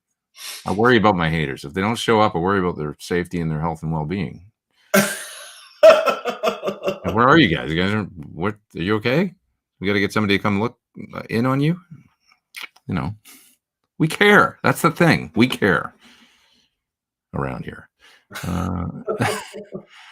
Let's see here. What else? Lauren says one shouldn't lose a faith in a company until they fail to back their product. Dave backs his products. That's right. Things are going to happen. Tubes and parts, things. We look at what's in an amp. There's a lot of stuff in there, or even a guitar, and it's all about if there's an issue, how they deal with the. If the company helps you out and hooks you up and sorts you out, then you're in good shape. Yeah, I mean, look, if you email Friedman, you get me. Right. That's right. Period. You get me first. Then you might get handed off, but to someone that can facilitate what you need. But you're going to get me first. Yeah. Because I found doing it any other way doesn't work. Because guess what? The person on the end, no matter how much they know, they don't know everything, and then they start asking me, and then I have to email them, and then they email the customer, and it's just easier to do it myself. Deja Blue says, I don't have time to hate. Mom needs me to take out the trash. Be right back. That's awesome. Exactly. You got to put a lot of time into hating, It's a lot of time and effort and energy. And that's why we got to respect those folks. And I worry about their safety when they don't show up. I'm worried if the hating's got to them finally and they're too busy. Did COVID get them? Yeah, exactly. Yeah, right. Who knows? We had I'm not even going to say it, actually. I'm not even going to get into it. I was going to go somewhere, and now I'm not. Dejo Blue also said the Soldano SOL style amps, part of the distortion is half the signal clipping and the other half pristine clean. Really? I don't know. Does that make sense, Dave? Nope. It's a multi 5 stages of whatever going on in the front end, right? It's a lot of preamp gain. Tube stage, tube stage, tube stage. 4 stages. 4 stages. I think so. See. Yeah. What else should we talk about? What else we got? What does Dave think about the JVM? How well does it get Plexian 800 tones? You ever tried that? Like the Satriani? I don't know. I don't think that a JVM is necessarily a bad sounding amp. I remember thinking it, although I haven't heard one in a really long time. Mm-hmm. I remember thinking it was quite bright. Mm-hmm. And it had a lot of modes, a lot of gain modes, like a lot of modes. And I was just like, too much. Generally speaking, when I plug in one of those, it's designed well. It's all tube. I mean, Santiago designed it. It's an all tube signal path. It was definitely a superior design to some predecessors like the DSL and things like that. Mm-hmm. So I don't know. Yeah. Pedro says, which production amp do you recommend for EVH tone? Well, we were talking about that earlier. Dave was saying the small box does it good. His amp. I was saying my amp. The PT15. The SL68 that's what it's got the Variac built in. I think that you got to look at your needs. Like if you need I got to say probably as far as the most accurate to the old school, whatever that's available now, that guy right there is probably the most accurate. It's basically a Plexi with the cap. It's got the fat cap. It's got the Variac thing built in. It's the most. So there's that, and it's amazing. You want an effects loop, and do you want a clean channel? And you want all that stuff. Now we're talking about other amps. I feel like I can kind of get pretty damn close with my PT15. Dave's amp, the small box, the BE50, B100 Deluxe. It's like there's a lot of great options. I think I remember Steve Stevens saying to me once about a Plexi, and this amp helps alleviate a lot of these things because it's got the post-phase inverter master, which is helpful in the back and stuff and all this stuff. But I remember Steve Stevens saying those amps sound amazing. They're great, but they're really kind of hard to get. Like it's not easy to get that sound, the volume involved and everything. And so all these things come to play. And even, I got to say, even when we were doing this video over the last week, I would feel like I had a great sound and like it was super dialed. And then I might come in the next morning and turn everything on and go like, then I need to recalibrate. So I even move the mic or like, you know what I mean? Like it's one of those sounds like where, you might have your Plexi and it sounds amazing in one room. And then you go to another room and it's like, oh my God, it's bright or whatever. Like it was kind of hard. Well, here's the thing. So you go, you have your Plexi and you have one sound. It's everything on 10, right? Yeah. So, or roughly, and you go from room to room, and the rooms sound radically different, right? So you there is no way to EQ it. There's no EQing it for you. It is what it is, and that's what it is. Yeah. And so that's, I think, part of what Steve was talking about too, is that you can't tweak it. So that you take one of my amps or the PT15 or something, you can kind of like, oh, this room's a little bit bright. I'm gonna just drop the presence a little bit, drop this down a little bit. Right. Yeah.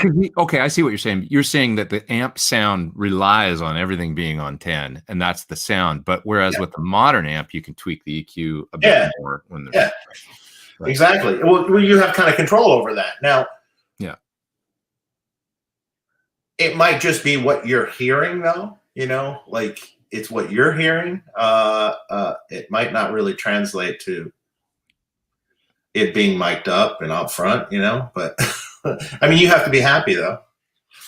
Yeah. I mean, I remember playing recently. I did a gig at Old Town Pub in Pasadena, like a year or something ago, with this cover band that we started to do a few gigs. And I took my 50-watt Marshall, that one, and it sounded great, but it was freaking loud, man. I mean, it was just like, I didn't take an attenuator or whatever. I'm like, you know what? I'm just going to do it old school today. Well, it's a small club. And I remember Lauren, the keyboard player, who was really sweet about it, but him going like, hey man, is there any way you could come down a little bit? Because it's a little crazy. And I was just sort of like, yeah, there's not really a way I can do that and have the sound. And he goes like, yeah, it's just sort of an ongoing problem, huh? I was like, yeah. He was really nice about it and kind of like that. All right, but I had taken the PT15 to the previous gig and it worked great. Actually, it was fine. I just kind of I was like, I don't know, I'll just bring the Marshall and do it old school. And it was a little like unruly. And you do have that thing where you can't, it's like hard to get it's like, well, it sounds great right there, but it is friggin' loud, so I guess we'll just work with it. And then the band's mad. And I don't know. Club's mad. The bartender's mad. Yeah. That's what they used to. That's what they used to deal with. Zazo Zonker is up there in the super chat. He says, "Did Dave ever see the day when Friedman will get into plugins and modeling?" Well, they already have it. There's a UA Friedman BE100. Yeah, we have a UA through UA, and also the BE100 and Dirty Shirley amps are also at Brainworks for native. They are available now. They are available native also now. Yeah, they're really good too, by the way. They're great, as is the PT100 available for through Brainworks. So for the UA platform, and I know at some point it'll be available. I don't know if it is yet, but across all platforms, I should know that. But anyways, essentially, there's a contract for so many years with UA. Right. And then when that expires, then it can go to the Brainworks native. And Dirk at Brainworks does a terrific job. Loves rock guitar. He's a rocker and he gets it. And they're pretty amazing. The plugins, pretty damn good, I must say. Tubes only, bro, says Sean Parker.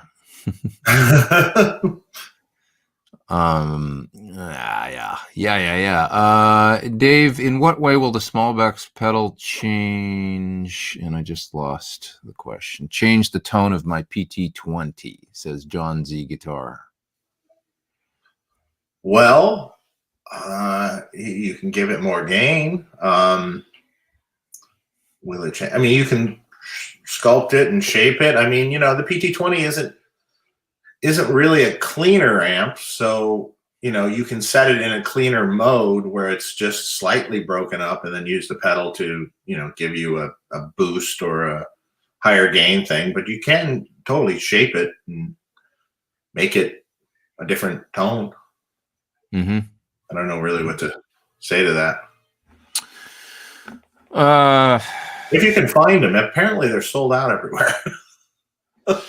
Yeah, you've done well with it. Well, I just put up my video the other day. We're making them as fast as we can. It's flying off the shelves. T-Mitz73 says, great to be here with you cats today. Thank you, man. Thank you for being here. Thanks to all of you. We've been up to almost 750 people online, which is awesome. So great to see you all. For all around playing, Muse, Rolling Stones, Pearl Jam, Rival Sons, what Friedman amp does Dave recommend? That's Bruce Black. I guess you could go a couple. Sons and what else? Muse. Yeah, I mean, I would almost say for most of the bands you mentioned, the Dirty Shirley or the double, the Twin Sister. would be great. But Muse is maybe some more modern tones, but probably pedals. So probably the Twin Sister actually. Well, get a Twin Sister and then buy a Buxom Boost, because then you can tweak the Twin Sister to be a tight. If you want it to be a tight metal amp, it can be with the Buxom Boost. Yeah. And it's kind of cool because when you boost it and tighten it up with the Buxom Boost, you still get the kind of sagginess that's cool about the tube rectifier. But all of a sudden it's like this tight tone, but it's got this kind of elastic thing. It's pretty cool. In Dave's head, says T-Mitz, what is a 2204? Is it a good circuit? We've been talking about this a little bit lately, like, because I've been asking you more specific questions about amp circuits, and it's a gain stage in front of a plexi with one of the tube stages super cooled out, right? Basically. And yeah, exactly. So it's a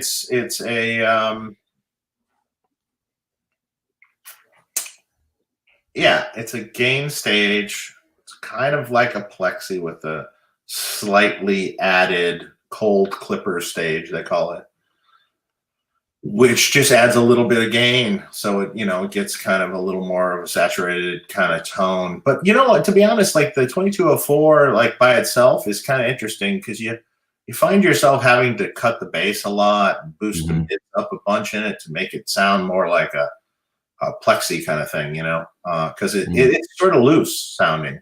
Yeah. You can take a 2204 and change the first cap out of the first stage to a much lower value cap and tighten it up a lot, and it gets a lot better. Yeah. That's probably something they should have done originally, but gets a lot better then. And was that the same value for the JMP's master? Yeah, same exact amp. All the way through? So they never changed that value of that cap or anything? Well, the very first master volume amps did not have that cold clipper stage, but that was only for like a brief moment. And then all the JMPs had it. And the JMP and a JCB800 is the same amp. So that was like 75 or whatever. Some people don't like those amps as much, right? Yeah, correct. I mean, yeah. Well, it's kind of low. It's pretty low gain. Was it basically like a plexi with a master volume? Yes. How interesting. Which can be cool. That's essentially what I do in my small box, but you're not going to get a ton of gain out of it. You're just going to get like AC/DC max, Yeah. That's really interesting that they basically that then maybe the cold stage was just like, oh shit, we better fix this because guys are complaining, and how can we do it? Oh, let's tack this in. Yeah, I don't think they necessarily wanted to add a lot of gain. They just wanted to kind of simulate that Marshall plexi, crank to 6 or 7 or something, not all the way, right? And just kind of simulate that tone, but at a lower volume. I'm pretty sure that was the goal of it, and that the JMPs and a up and down input 800 are the same amp, right?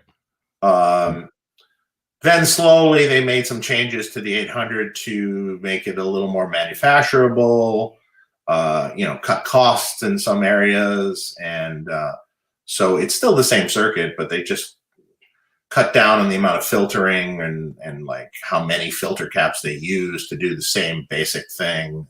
What about the horizontal? What about the horizontal thing? Is that that's what I mean. Like they started cost cutting. And why are those? Circuit board hangs off the pots in the horizontal one, which is easy to make, but kind of flimsy and kind of funky. Still can sound good though. They use less filter caps in those amps to cut costs, essentially. Not necessarily that much different. They're just ways of doing it. Pigs in Zen was up there in the super chat, and he's asking, can you compare EV12L to Celestion V30? Think about buying one for my Mesa Mark III Plus to use in a 112 port city. I think it depends on the sound that you're looking for. I mean, V30 versus 12L. maybe that Celestion 150 watt redback might be one to look at too if you want to if you want Celestion sound. An EV is a different. I mean, how do you feel about an EV in a one? I don't even know how to describe it. In some ways, it's hard to describe. In some ways, it's like darker and brighter at the same time. Meaning, there's almost less upper presence, but more of like a kind of mids or something, higher treble mid area, like poke. But and the speaker's not really distorted. It can be a great sound. And EV sounds like amazing with the Fender amp and stuff. Like, you know, so it was like the Dumble thing, you know, and I've heard EVs sound cool with Marshalls too. I mean, it can be a cool speaker, but it's hard to really describe the difference. Maybe that's another video we're going to do down the road. Yeah, maybe we do 412 with EVs and compare. I mean, no. Let's just put one EV in, and then like here's the AV, here's the JBL, here's the Altec, here's the yeah. I wonder how Ed decided on JBL. And someone mentioned up here, what's the deal with blackbacks, 75 hertz? Are the 75 hertz greenbacks okay for EVH tone? They both can be good. It depends on if you're talking old speakers or newer speakers. And to be honest, that's a very good question. Back to back, what they sound like different. It's hard to. It's that's a video. Yeah, I mean, we got him here. We could actually easily do that. We got blackback 75s. We got modern greenbacks. It's another thing. It's just wheeling cabs in and out, basically. But, you know. Yeah, or miking them all up like as best as we can. And put the mics in the same spots and everything. And just switch between cabs. Yeah, just kind of tape the spot on the floor where the cab was and move them in and out. I mean, you know, it's an interesting thing. Supposedly there was a thing with the paper at Celestion, and then something like they lost the formula in '73 or something. And you know, you heard about that at the original. Yeah, I don't know. You know, here's the thing. I mean, also how old is the speaker? How broken in is the speaker? I mean, there's a huge difference between, say, a brand new greenback out of the box versus one that's been played. Yeah. There's a pretty massive difference. I did an experiment once with that. Oh yeah. Where with different amounts of, I would take put a loop into a 100-watt Marshall to a 4x12 facing the ground, and just let it go for X number of hours. Definitely a thing of speaker breaking. Listening to it, and then letting it go for another couple hours, and listening to it, and it definitely sounds different. Very different. Yeah, I mean, I think it's a definite thing that the speaker, you know, starts moving more and warms up a little bit and sounds a little better after like at least, you know, like 10, 20 hours or whatever you hear it. And then the question is, okay, now once you've hit that point, what happens over the next 10 or 15 years of use? If it's regular use, you know, do they get any? I try and not beat mine up too much. I mean, these days I've got that 1.412 in there, and I've got the power station. And if I'm hitting it with anything over a 50-watt amp, I'll definitely up to 50 watts. I tend to just go right in. But if I'm running a 50-watt amp and loud and healthy, I'll tend to use the power station. Just dial back the level a little bit because I don't want to. I've only got one of those cabs, and well, I guess I've got two. I've got this one too. It's got blackbacks, but I really like the sound of the Marshall. So it was interesting when we were doing this EVH video, because what I've been doing is running the Marshall flipped upside down. It's an A cab with the slant. It's a slant cab. So I've been flipping it because Scott Henderson mentioned this. I think it was Scott that mentioned it to me, but you know, I flipped the cabinet upside down, and then I mic now what has become what would have been the bottom speaker is now flipped up and is now the top, and it's got the depth of a B cab, and that's the one that I'm miking. And as soon as we did for the EVH video, I wanted to flip it over and do it like I've seen the photo of his cabinet mic'd in the studio, and I did it, and I was like, oh, I don't like it as much. Like right away, I was like, oh, the sound. I wanted it to be accurate to what they did, but so anyway, that's a thing where I like that if anybody wants to try it, if they've got an A cabinet, flip it upside down. If you're, you know, to not mic the speaker closest to the floor, so you're not getting all those. If you've got a hard floor and early reflections, I mean, you might like that, but I don't know. It seems to me like the top speaker is That's the one I'm enjoying miking the most, and the top speaker with the depth of a B cab I'm enjoying. So it sounds really good to me. If you're just going to mic one, Mm-hmm. I don't know. Scotty's got a question about ghosting. We were talking about this earlier. How to get rid of it? You don't want to get rid of it, Scotty. He said how to get rid of it on an old Marshall. I hear a lot more with the reactive load box connected. It's part of the tone, and I think it's cool. But if you go to stiffer filtering, is it stiffer filtering in the preamp that gets rid of it? No, it's in the power section. It's in the power section. It's different. Yeah, I mean, you have to go quite a bit stiffer to really get rid of it all, and then it kind of ruins the tone of the amp after a while. Yeah. Yeah. Depends on what Marshall you're talking about. Yeah. He's saying crank plexi. So plexi, I mean, you can go to the plexi.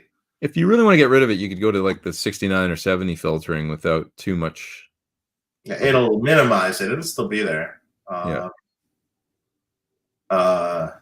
Yeah, I mean that's kind of part of it. But what's the value? Tell us the exact like. Well, I mean, it depends. So a vintage plexi, a vintage like the laydown transformer ed spec plexi 12 series, as they're known, would have been the first. I'm just going to explain in what each stage, what the combination is, what the end result is.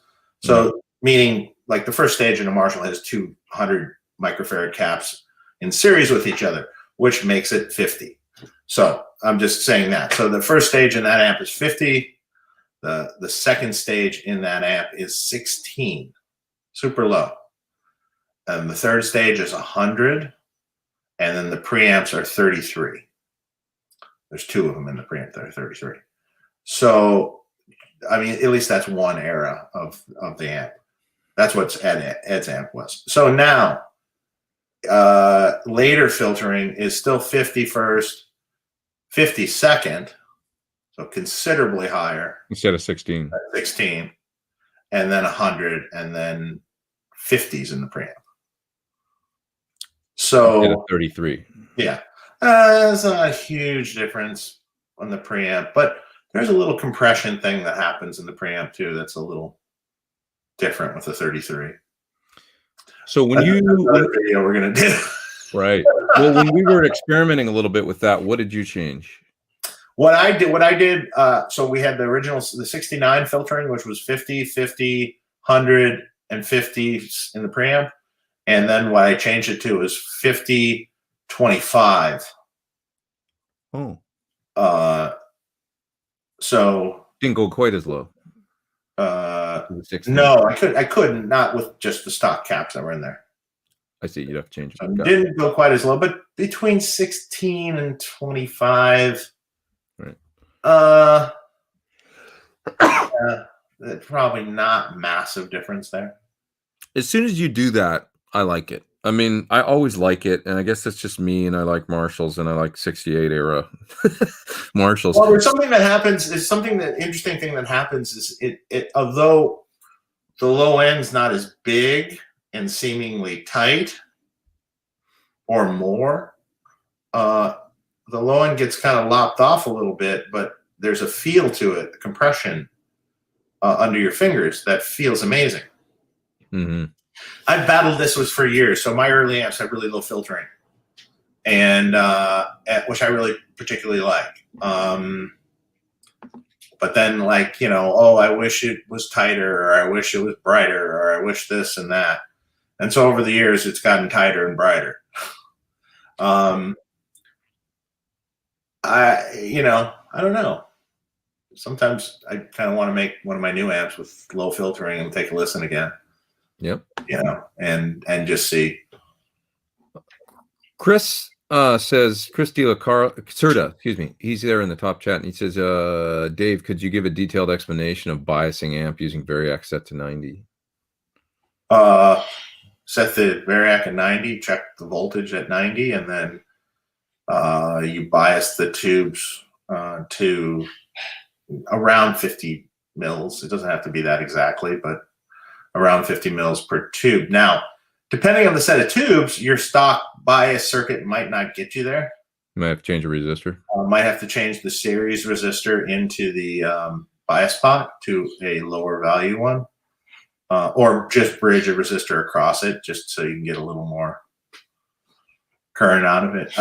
It depends on the set of tubes.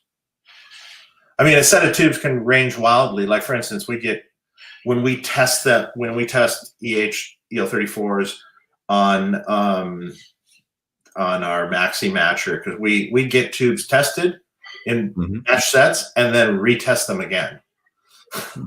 So, because I don't trust what they say. It's helpful, but not always. And also, it's kind of helpful because then we can always, if you have number 33 written on your tube that we wrote in pen, right? I can say, oh, grab a set of 33, send them that, and it's the same bias. If you have a tube go bad, yeah. Even if we've used old tubes in the past, okay, we find some old JJs and they had blah, blah, blah written on them. Okay, we find that JJ and then stick them in the tube tester, see what they read, and then just give a new set of tubes that are matching to those, you know. Yep. But yeah, so you might have to change that. But where I was going with that was, like, for instance, like a batch of tubes, I mean, on our ratings could be a set that reads 20 and a set that reads 50. So that's a huge wide range. So, and they're all good. They're all fine. It just, you know, if you have a set of 50s, it's going to be different than a set of 20s. Right. Somebody's asking if I've tried a Victory Sheriff amp. I never have. Honestly, you don't see them too much in the States. It's just probably a distribution thing more than anything. I've done a couple demos for them of their pedals, but that's about it. Those are the only Victory products I've tried. I know they're quite popular in the UK and in Europe, but yeah, it's just an accessibility thing, really. We don't see them too much over here. Yeah, somebody else was mentioning, Dave, somebody was saying that they're excited if you have Bogner on Tone Talk, that you've been trying to get him to come on. Reinhold. I haven't tried to get him to come on yet. I think eventually we will. I'm trying to decide if that's a good idea or not, but it might be interesting. Oh, Reinhold. Or at least it will be very comedic. He's a wild man. I always appreciate him. He's a wild guy. Maybe we all should be drinking on that show. That might be fun. Yeah. Or not. I'm not sure. That might go off the rails with Reinhold. Did I ever tell you the story about how I used to live in this place in Santa Monica? And I remember that we had this mailbox. It was kind of a threeplex, kind of sort of like a little house, but it had adjoining walls, a threeplex kind of unit. And it had a mailbox in the back for all the units. And I remember going back there one time and seeing if somebody got a piece of mail that wasn't theirs or whatever, they would put it on top of the mailbox so you could see. And this mail showing up this one time for the back unit, and it said Reinhold Bogner on it. And I was like, you've got to be kidding me. Out of all the places in LA that I moved into, Reinhold, like, and I knew he didn't live there then, but it was like, did he live here like recently or something? And I remember the landlady was crazy. And I remember seeing him at NAMM or something, go, dude, did you used to live in Santa Monica at this, one? And he's like, oh my God. And the landlady was insane. I had to leave. It was awful. And I'm like, yeah, I live there now in the front. And he's like, oh, dude, the party's over if you live there. She's no fun. She was really crazy. But yeah, you did tell me that before. I thought that was hilarious. Like, LA is friggin' massive. Like, what are the odds you're going to move into the same building? But that happened. Let's see here. This is an interesting question. Mr. True Fifth says, will Friedman make real Jose Arredondo Steve Vai amps with all the mods? Steve's got his own thing, obviously, with he's making his modules with Synergy. But I mean, so the Jose mod, I mean, gain stage in front of Plexi. I mean, the reality is that it's really similar to a lot of things that are already out. And yeah. I don't know. And you know what? Not everyone. It's an interesting thing. It's not everyone. Like, for instance, I did one for a friend of mine, and he had an old amp that had a B channel in it, and I did a Jose mod on it. It sounds really good, Yeah. But now after he's lived with it for a while, he's like, yeah, I think I liked it better before. So, right? I mean, it's a bright, kind of unforgiving, probably wants to be played a little louder, kind of amp. The one you did for me depth or stuff. It doesn't have any depth or anything. So, it's like there's some things about it that are, yes, yours came out really great. It does a lot of things, and that's cool. I'm probably not gonna make one ever. Would I, will I do the mods or things? Yeah, sure. I'll do them if you want them. Yeah. Let's see here. Solo Guitarra says, which tubes for small box? I think probably what comes in it now is the EH EL34s, if I'm not mistaken, right? EH EL34s. I mean, if you can still get Chinese 12AX7s, get those. What comes in it from the factory is a JJ in the first slot, and that's really because, microphonics and stuff is a problem, and those were the tubes that would work, consistently in production. Sitting there finding, picking through 100 pieces of Chinese tubes to try to find the quiet one is not something you can do in production. I'll kill myself. So Brian's asking for more Reinhold stories, and the only one I can think of really quick is I remember being at NAMM and one of those Friday nights when everybody's getting really lit, like probably by about 11:30 or something. Did he grab your balls? No. He was he was in the area in front of the bar at the Hilton. I was standing there and he grabbed my beer out of my hand and he handed it back to me and he goes, "It's okay, I'm clean. There's a question. Like, that sounds like it. Sure. Thanks, Reinhold. Yeah, thanks. Now I have to go get another beer. Exactly. Which we know Yeah, exactly. Yeah. Which is why he took your beer.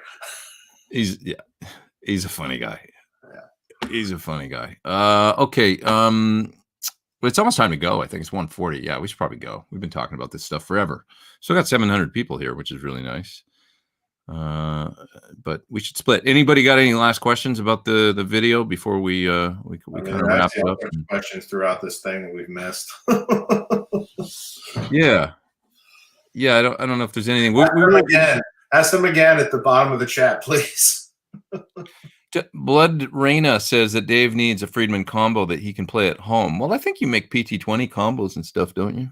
PT20 combo is killer. It's a 10-inch speaker, and it sounds huge. Low wattage. People are often like, "Oh, I want a 12." To be honest, the 10 sounds massive. Do you use a greenback, Ken? Yeah, it's a very good speaker. Great sounding speaker. I agree. I put one in a cabinet. I love the sound of that little thing for home. Let's see. Studio Vintage 20. Somebody said Studio Vintage 20 watt. How do I like those or whatever? Any thought? Yeah. Any thought? Those are cool, actually. They're well made. They're pretty cool. The 800, sounds like an 800. And the Plexi sounds relatively like a Plexi. I haven't had much experience with the Plexi yet. I did mod one of the 800s for someone. Oh, did you? It came out great. Yeah, it was cool. It's totally cool. What did you do? Did you kind of lean up? I did like a gainier thing, like a kind of a slightly updated BE circuit. That's cool. Yeah. A few little extra tricks. I sure like the idea of them. I mean, they're cool. Yeah. Screwing pickup directly into the wood, somebody's asking about. Sounds different. Sounds different, you think? Yeah, I remember a million years ago when I was a kid, I remember experimenting with that a lot. And it definitely, when the guitar vibrates and it's vibrating that pickup, when it's screwed into the wood, you definitely have more feedback and more the guitar seems to sustain a little longer and have the pickups just like kind of the resonance almost gets into the pickup. What about bad feedback? Because I've had that happen a couple times. Well, it's different. It's definitely different. Is it crazy different in overall tone? Maybe not crazy, but. Mm-hmm. Yeah, I found that you get a resonant, like if the pickup is susceptible to microphonic anything, that it actually increases that. And yes, correct. Can be difficult. I mean, we opted to not do it in my signature guitar, and mostly it was for the look, because I loved the look of old Charvels and stuff where they didn't do that. They had rings, and I thought for sure that it would be a unique look. It would separate the guitar and make it look a little bit different than anything that they had out in their line. That was really what I was thinking. And I talked to John about it, the sound. I said, is this going to impact the sound? And he goes, no, I wouldn't worry about it. Although, so with single coils, I think there's something about a Strat. Single coils have to be in the pickguard. Right? Single coils have to be in a pickguard. Screwing them into the wood is just wrong. Right. I know, right? It just doesn't sound right. I agree. I also am a firm believer that for single coils, personally, I much prefer bent metal saddles over, like, say, block saddles. I think that's the only thing that really, that's a huge part to me. I agree, except for this new bridge that we're using from Wilkinson, which normally I've been like, yeah, I'm not really about the bent the block steel saddles, except every guitar that I've put the like this guitar had a 510 on it that for whatever reason I just couldn't keep this guitar in tune when it had the 510. So this is kind of an interesting guitar because it's got vintage tuners on it. Like, it doesn't have locking tuners. It's got the vintage style slot tuners, but I put one of the Godot bridges on it, or sorry, the Wilkinson, with the lock saddle. And I'll be damned if this guitar the tone didn't improve substantially. Yeah. I put these saddles. So this is still the Godot plate, but I put these saddles on it, and it had bent saddles before. Sounds better now. And I've heard that from a few people that have gotten these saddles and put them on. They're like, I didn't expect the tone to be like, I was going for tuning stability, but I didn't expect the tone to be that much more badass. And it actually got more resonant, just like everything. It's like, whoa, the guitar sounds better. So whatever, that's what I found. So take it for what it's worth. But I agree with you. Every other bent saddle to me, it sounds more appropriate than a block saddle in the past. What else we got here? We should probably go soon. We talked about going, but now we're not going. I had a couple more. So yeah, when we got a super chat, you have a super chat for waiting for Alibi. Dave, what was your part of the Blankenship Variplex? That was an amp I did with Roy Blankenship a long time ago, and it was my take on my 50-watt Marshall. And we did a Variac with it, but what that Variac was doing was just changing the high voltage in the amp. It left the heaters at full 6.3 volts. So it wasn't truly necessarily the sound of like dropping everything. You could do that though if you want to double Variac it. It was a way to drop everything and then use the thing to drop the high voltage. It was a way to lower volume, almost like it was a way to lower volume. Man, you can drop it down low, like 50 volts or something. Or kind of. It's like power scaling, kind of. Same idea as like what's in, like, say, a Sir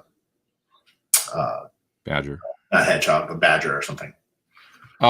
Couple more questions quick here for the in the super chat before they disappear. Guitars for your projects. Was wondering if you could do some mods to a Studio 20 plexi to achieve the Van Halen one tone. I guess that would involve like the fat cap and doing something. Sure. Could give it a try, right? Theoretically could do the same thing. That'd be interesting to try. It would. I mean, it's a different power section and all that, but you could tune it in and make some changes. I'm sure it could sound. It already sounds pretty good, so I'm pretty sure that we could tweak it some more. I'd like to hear that. Let's see how that turns out. Tom says Ben Coombs is doing a tribute show to his mom tonight at 8 p.m.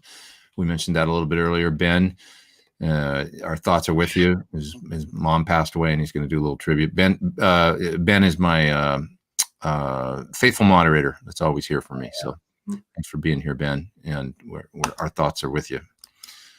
It's a tough time, I know, especially this time of year. Difficult. Christopher Crooms says, wanting a 412 for my Sir SL67. Any recommendations? Speakers always have used 212s.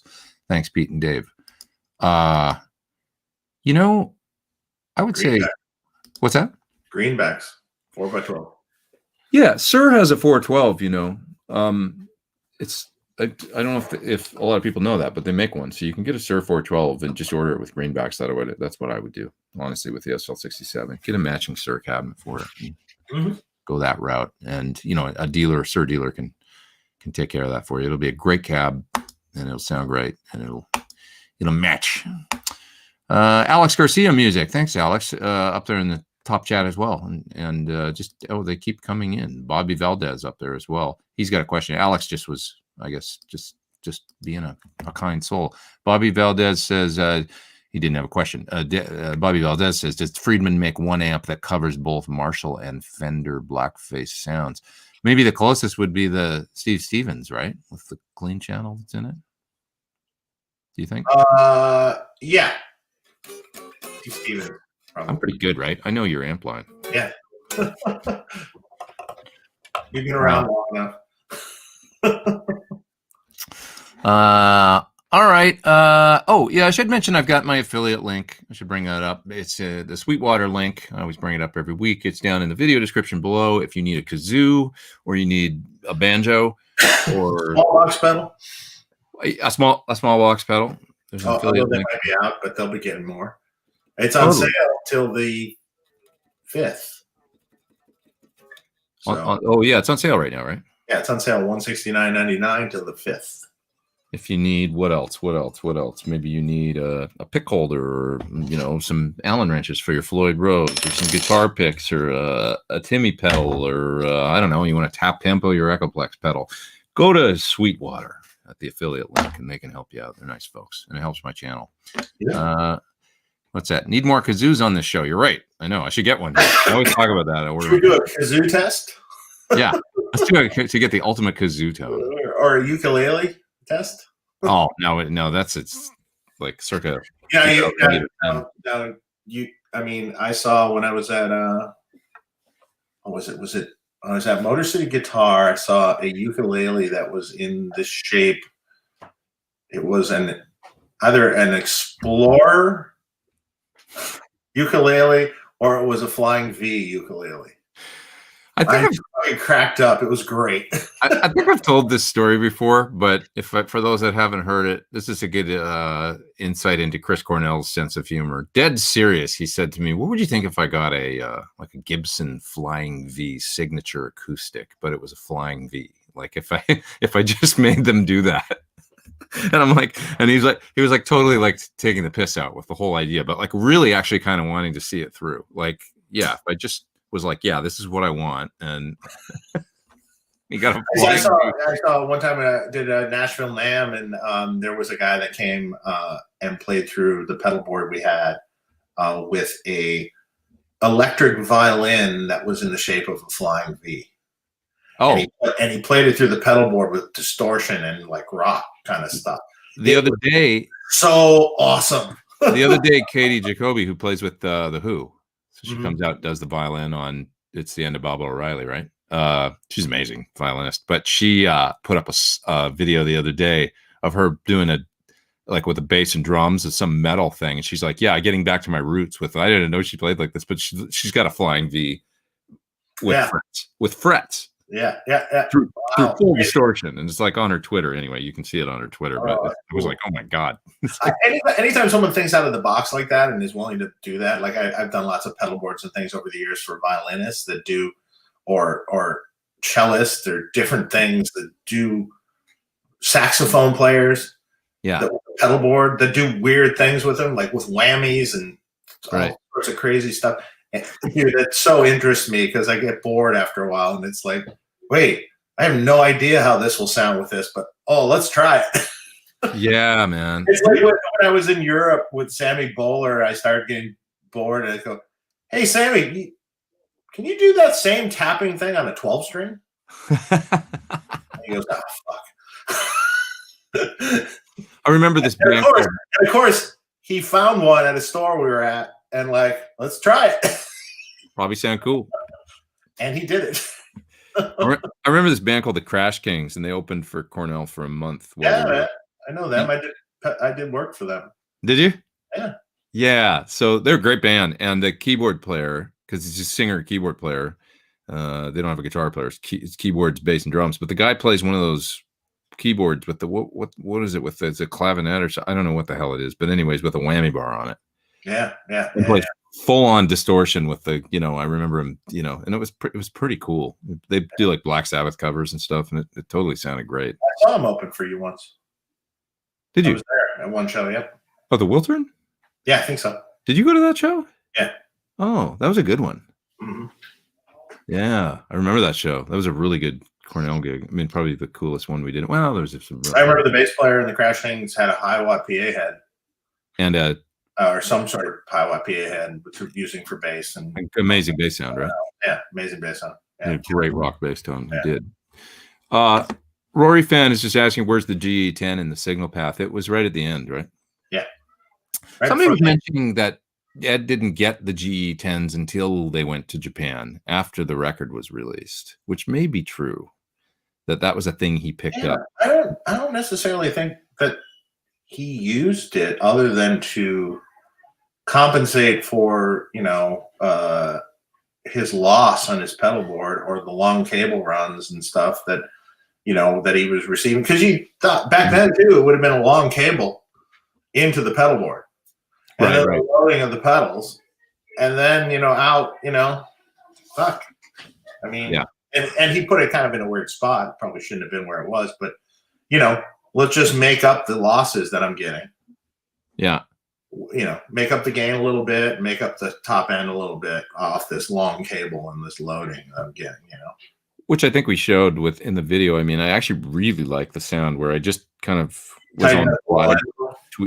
Cutting the low end, boosting the mids a couple dB, like here and there. It was like, oh, that sounds amazing right now. And when I turned it off, it was like kind of dull by comparison. GE10 is like an incredibly musical sounding EQ. I mean, it's just like I was telling you, it's like put the faders anywhere, and they just like, yeah, it's brighter, but it doesn't sound harsh. It sounds good, Yeah. Ben Tom is saying, for what tours did Edward use the DC-30? I don't think I saw it around till Diver Down. I think it was a Diver Down thing. Pretty sure Diver Down thing. Yeah, I was pretty intimately involved with like when they brought out the chorus pedal, which is the MXR. I was in close contact with Ed and when I was making that video. So if you watch my EVH chorus video, I was talking to him about what songs to play and what he wanted to see me do and stuff. And it was basically Diver Down. That was the era. So I think that's what they were trying to replicate. Yeah. So I remember that time because that's one of the last times that I ever really got to talk to him very much. Was with the making of we had a lot of back and forth and stuff during the making of that video and for the chorus. So anyways, trying to do cathedral justice and all that, and secrets and stuff. But anyways, Hadley, I just keep going here. We still have we have 666 people online. Pure evil. That's amazing. The guy, sorry, Hadley. So disrespectful. Hadley says, since my 900 and Bassman were stolen, financially probably can only afford to build a clone. Any recommendations? 900 and Bassman, build a clone. Well, dude, I mean, what kind of Bassman? Like, is it a 410 Bassman? Because you could probably get a used LTD or one of those ones that sound really good. Just a stock Fender reissue 410 Bassman is really good. Now, if you're talking about a Bassman head, if you wait around and look hard enough, you'll find an old Silverface Bassman or something for well under $1,000. I mean, at that point, it's like cost you just as much to build one. A 900. Yeah. I'll get a 900. Yeah. Better amps for even those Origins. Remember that Origin you modded? Yeah, the 20-watt one I did. I you know what, I did a 52, and although the 50 came out cool, I think that the 20 was cooler. That sounded amazing. Yeah, something about that 20, just the circuit, it came out cool. You can get that for next to nothing, but you got to then pay me to mod it. But yeah, but all in, it'd be like $500-600, right? By the time, yeah. I mean, the heads are like you can find. But then if you want to loop, it's more. It can be weird because I have to take the loop out to do it. Yeah. I gotta use the John, guys, so I'm gonna split just to be straight up honest. Nature calls, so we gotta go. But what speakers were loaded in Eddie's cabs? Daniel N's asking. M magnet blackbacks. It's hard to say. I mean, he probably had greenback cabs. He probably had black. I'm sure at that point it was like whatever was available on the market at the time. Now, if you're talking about you know, the 412s that were available in the late 70s, it's blackback based. Some of those cabs could have been from the early 70s, which would be greenback based. So, and what's the real tone difference between the blackback and the greenback? Well, you might have to stay tuned for a video because we might have to do that. You know, and but the only problem with like really old greenbacks is a lot of times they're really tired. Yeah. And they don't sound very good anymore. So, you know, might be like we need one old greenback that we know sounds pretty good. We need one blackback that we know sounds pretty good, and then maybe one reissue greenback or something. And I feel like the cabs that we found an amazing deal on some cabs, and I'll attribute it to Dave recently with blackbacks, 30s and 25s, and we bought up a bunch of them, and that was crazy because those cabs evidently had been sitting for 20 years, kind of unused, right? Better part of 20 years. Really good shape, really good shape. I mean, the speakers are like you saw one the other day when we pulled it out to put in the JBL. You're like, wow, this speaker is like good. I mean, it's right. I mean, totally. It was totally in great shape and everything. And I have the 30-watt blackbacks 55 hertz cab and the same as Pete, the other cab. So yeah, except it's a straight. Yeah, we should just do. Actually, this is an easy video to make. Record a cool guitar loop with the Marshall in the zone, and then just like do all the cabs. You know, here's this, here's this, here's this, here's. So that could be an 8-minute video where you just hear the difference between the blackback 75s, the 30-watt 55s, 30-watt 75s. I mean, whatever we've got. You know, it's easy. Okay, this was awesome. Thanks, Dave, for coming and doing this kind of last minute. We just decided to do this an hour before the show this morning, didn't we? So yeah, exactly. Yeah. All right, we'll see you soon. I got more videos coming this week for I don't know what. Oh, Wampler Plexi Drive. That's got to happen. I'm going to finally do the full range, or the full range cabs from Head Rush. Got that coming. Got a Bose PA. It's kind of one of those line array style, but the mini ones, that they make. And they wanted me to make a video where maybe some acoustic and maybe modeling like, Helix, or I'll plug my PT15 direct out into it and listen to it for people that want a great full range thing. So a couple of full range demos. They're always challenging because, like, how do I show that in a video? How do you mic it? I guess you almost need like a reference mic in the room, to get just the sound of the room, or maybe that's just something you use your, iPhone for. I don't know. Stereo, small diaphragm condensers is what I was going to do. I also have one Earthworks TC30K because I broke the other one 20 years ago and I never got it fixed. So I had a stereo pair and now I don't. But anyway, that's kind of a reference mic, flat as hell, 20 to 20K. So I could just do it in mono with one of them and you might hear kind of that. But that's kind of what I'm doing. Oh, no, it's Bose, says Brian. No, those are cool. The Bose little PAs are, well, you'll see. We're going to set it up and I'll make it happen. And other pedals and stuff coming, videos, all kinds of stuff. Pedals are always coming. Pedals are always coming. It's true. They never stop. Thanks everybody so much for being here and doing the super chat and just being supportive in general. We really appreciate it around these parts. And have a great week. I'll see you next Sunday. Thanks, Dave. See you guys. All right, bye.